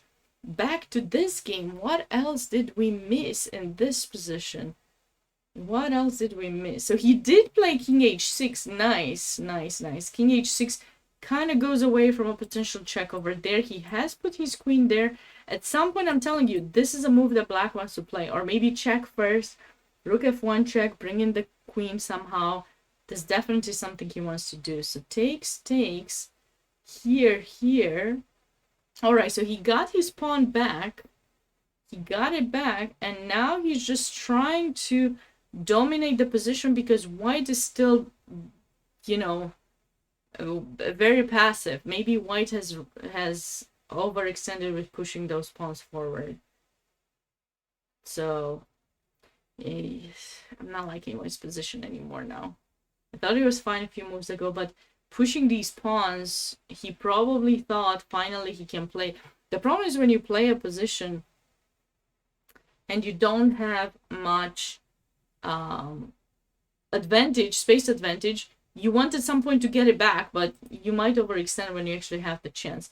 What if e3 in this position? You're asking me in this one, pink drop silence? Same thing happens. e3 does not change anything because there's rook a8 and that pawn gets promoted. When you go to stop it, it gets promoted. But he did play rook h7, so that makes sense. Okay, so he played rook h7, and now he wants to cover the pawn there. If white goes rook a7, he probably is going to go rook h8 or rook h6, one of the two. Here he can check and stop the pawn from behind. Here he can go in front and stop it from in front. So right now, I anticipate this endgame is going to end in a draw, but anything can happen. The players are getting really low on time, so we'll have to wait and see. And the knight has been sacrificed. Okay. So he did... Oh, Okay, so he just gave it out for free here. He could have kept it, but he probably thought he won't get the pawn. Like, if he moves the knight, he probably thought it's not easy for him to do something. I think he could have still, like, he could have tried marching the a-pawn now. Since the king is so far away, then I can just support pushing that pawn, and if you blockade it, now we can maybe come in with the knight and check. But anyways, looks like black decided to give up the knight, so now he risks nothing, and he's got 3 pawns. This endgame should end in a win for black. That's, wow, that would be a huge upset to the #1 player in the tournament. Well, technically #2 because Zhu Zhanchao will join tomorrow, but #1 of today. Hi there, Chessful. How are you doing? Very, very interesting. All right, so looks like white went for the pawn. Okay, here, maybe black will have a bit more chances to try to play for a win because white's rook will have to stay passive. Oh, not too many. I mean, this is the choice, right? Basically, you're going to protect it. Then we go e3. Then probably do this. And we bring the king. So we'll try to bring it there. I mean, that might be a wise decision, right?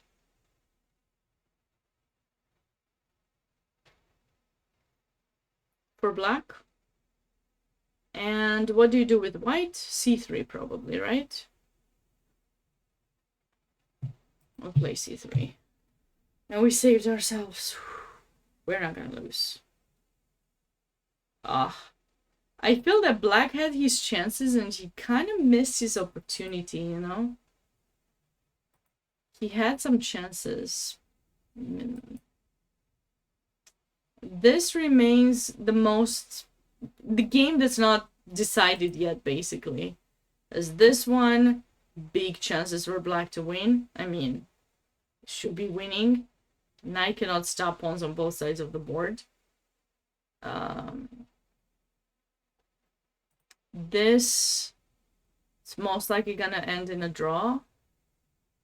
I do not see any more winning chances for black.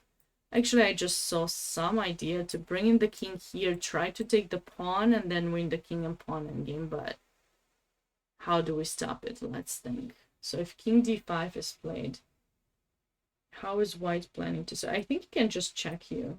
Maybe. But then... he can't, maybe. I was thinking this. Yeah, maybe it works. Yeah, because now when you have to play e3 only move to defend the pawn. And now I think I have this.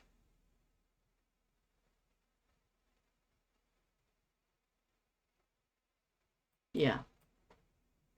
Okay.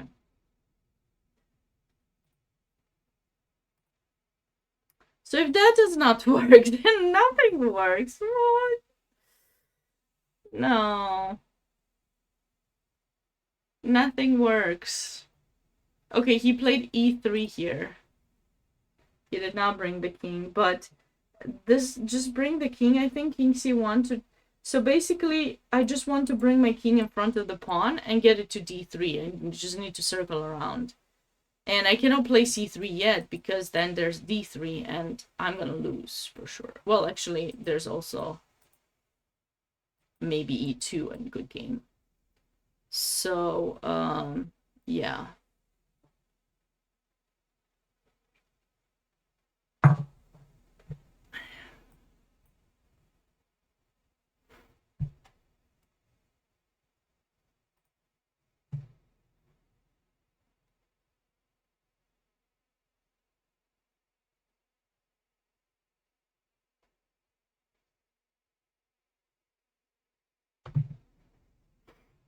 Okay.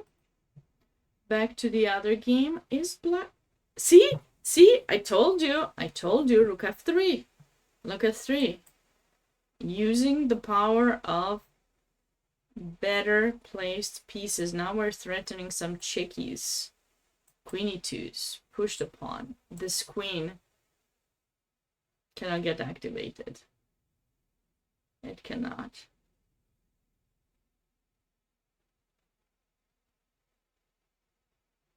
It cannot get activated.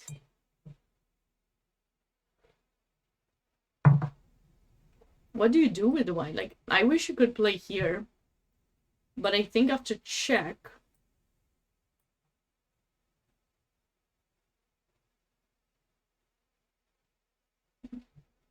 Oh, I saw a cool line. So we can play f2. Oh, can we?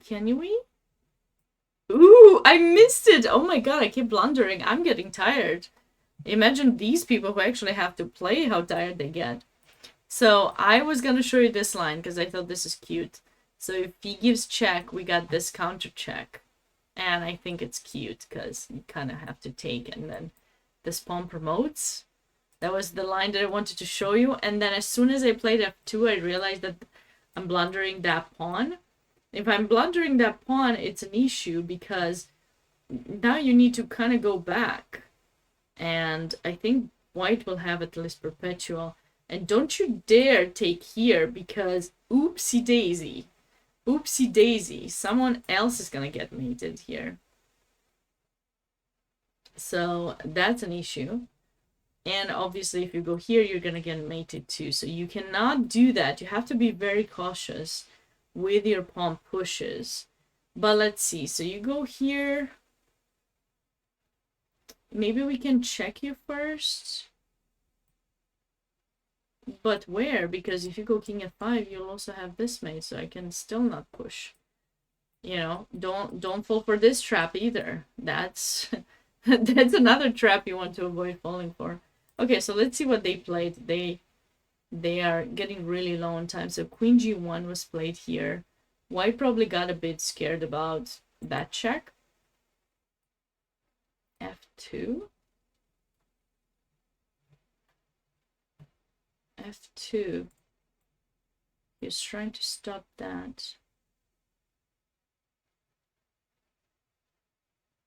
So I have a question for you guys. But this is good. I thought this endgame is winning, but it's not. Look at that. So trade, trade, trade. And you can say that, you know, you'll come back to this pawn, but b4 actually works. Because we promote in the same time, and probably that endgame will end in a draw because white's king is really close to this pawn. So like takes here, here, here, here, here, here, here, and I can't believe this wouldn't be winning. What? Queen g1, very nice defensive move. So maybe rook f3 was played a bit too soon by black? As black is doing so good in this position, I'm really... Oh my god, I'm so sorry. I had to go back. Where was it? I'm really liking black's position. I think he probably messed up somewhere. Maybe he just rushed with rook f3. If that is not winning, his queen g1 is that strong, then he probably rushed with that move.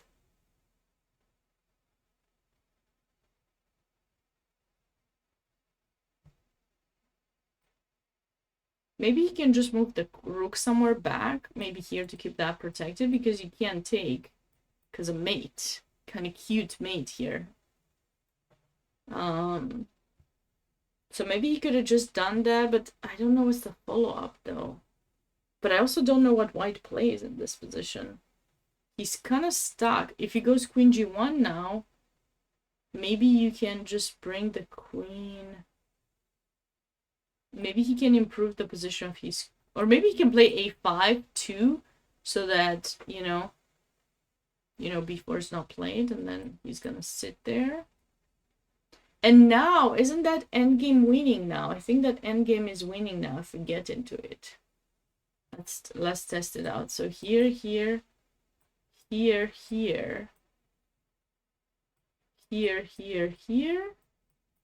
I think it's winning because now if you go b4 and I take, I think the c pawn, if I remember correctly, because I won once a queen endgame with the c pawn, So I think with the C and E pawn, black might be winning.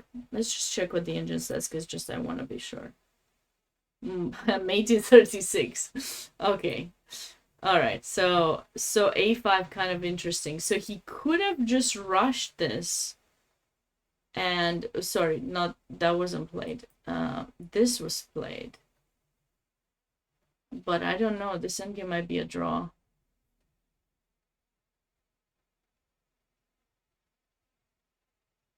Because if white starts checks, I don't see how black escapes them. So I think this might end in a draw. We got a result, guys. A big upset on board one. A Vincent Stone won against international master Facundo Pierrot. That's a big upset. I don't know how old Vincent is, but he's probably very happy about his win. And this game, like, it was quite balanced for a while, and he took his chance, and then at some point in the end game, International Master Pierrot just messed up a bit, misplaced his knight, and it worked in Vincent's favor. That was a pretty well played game. Congratulations to him. So we got 2 games left. Oh, looks like they follow my line. So E3 was played, king came to come in the front of the pawn, and now C3. And after the capture, oh, he played it faster, because I was saying actually king E4 for black, but yeah, this was pretty good, or maybe. Wait, wasn't this winning? Oh, I was saying something silly. This is winning.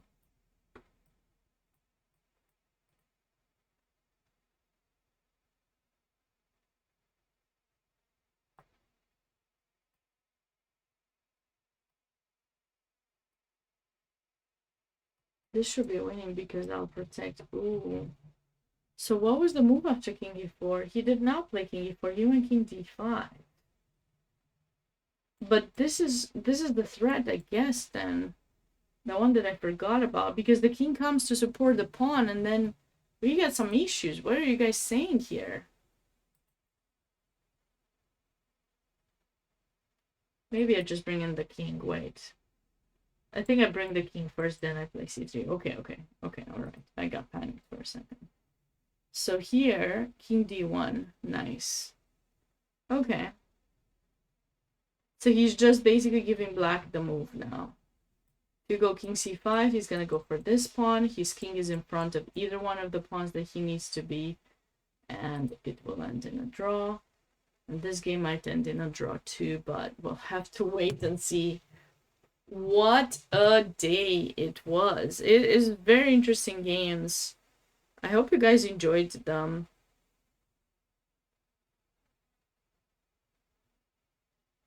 Does anyone have any questions about anything?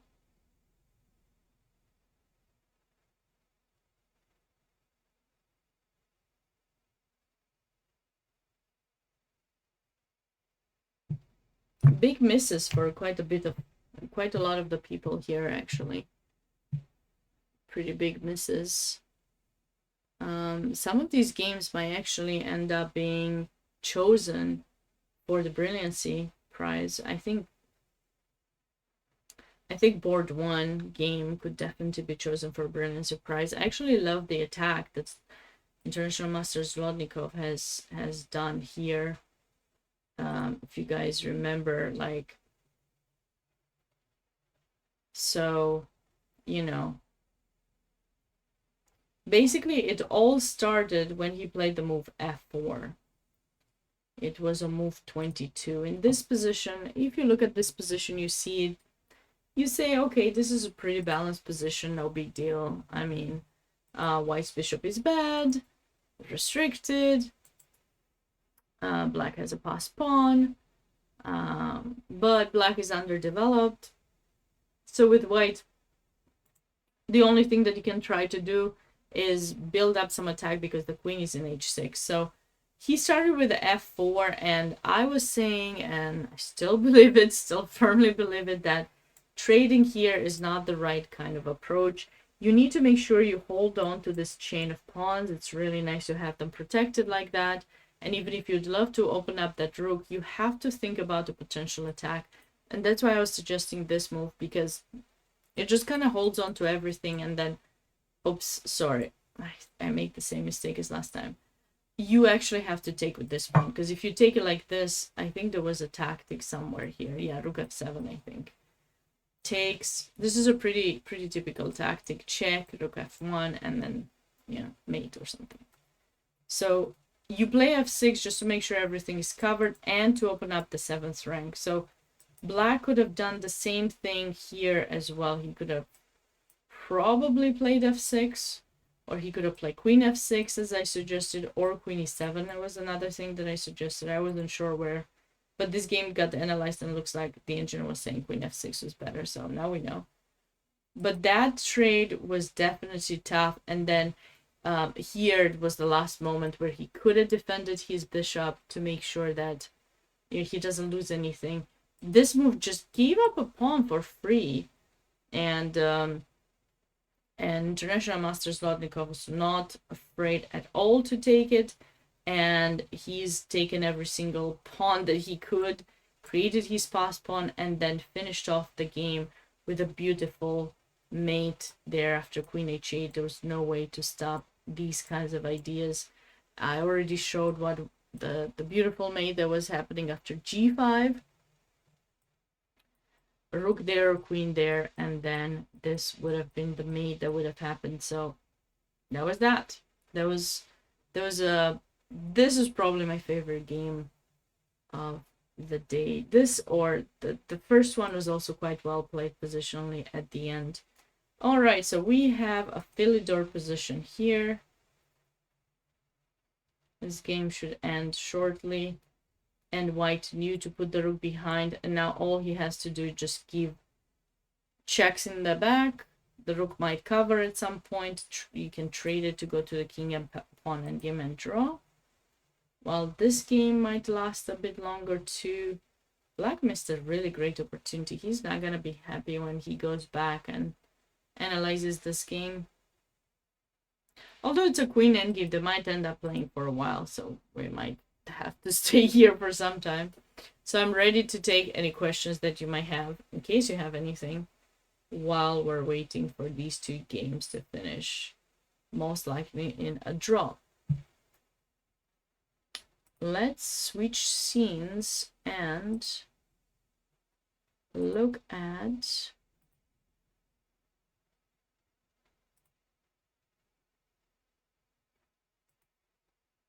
the standings. So, or pairings chart or something, just to kind of review everything that's happened. So International Master Facundo Pierrot lost his game against Vincent Stone. Huge upset of the day. And another big upset was International Master Mladen Vucic, who lost his game as well to International Master Mikhail Zlotnikov. Two big upsets. And then a third one came the game between Alex Barnett, and the white pieces was the Nidor Sicilian, who lost against Siddharth Singh. So the three higher rated players lost their games today. Nick Moore and Troy Daly most likely will draw their games as well. Those would be upsets, but I guess not as big, because, you know, just a draw. Also, they played players who are in the 2000, I mean, a bit, maybe similar rating difference, I guess. And Theodore Slade got a very lucky win, I would say, against Peter Dyson, the organizer of the tournament. I feel for Peter, because he had his chances. He really did have his chances, and it's just like dropping the bishop. I don't know what happened. And you know, that was stuff. Okay, so looks like we got the results. So those games did end in a draw, and there we have it. I hope you guys enjoyed. I really hope you guys enjoyed today's commentary of the games. I hope you had fun, learned some new things, and we'll be back tomorrow. So tomorrow the round starts. They have 2 rounds. The first one starts at 1:30 p.m. So I'll be live a bit earlier probably, or maybe I'll just get around 1:30. We'll see, around 1 p.m., 1:30 p.m. Eastern time. And then the second round of the day, which will be around 3, will start at 6:30. So I'm really looking forward to doing commentary for those games, and I'll be here for this tournament commentary for the last 2 rounds as well, round 4 and 5, which will take place on Sunday. And hopefully while you guys are enjoying Cinco de Mayo, you'll also join my stream for commentary that day too.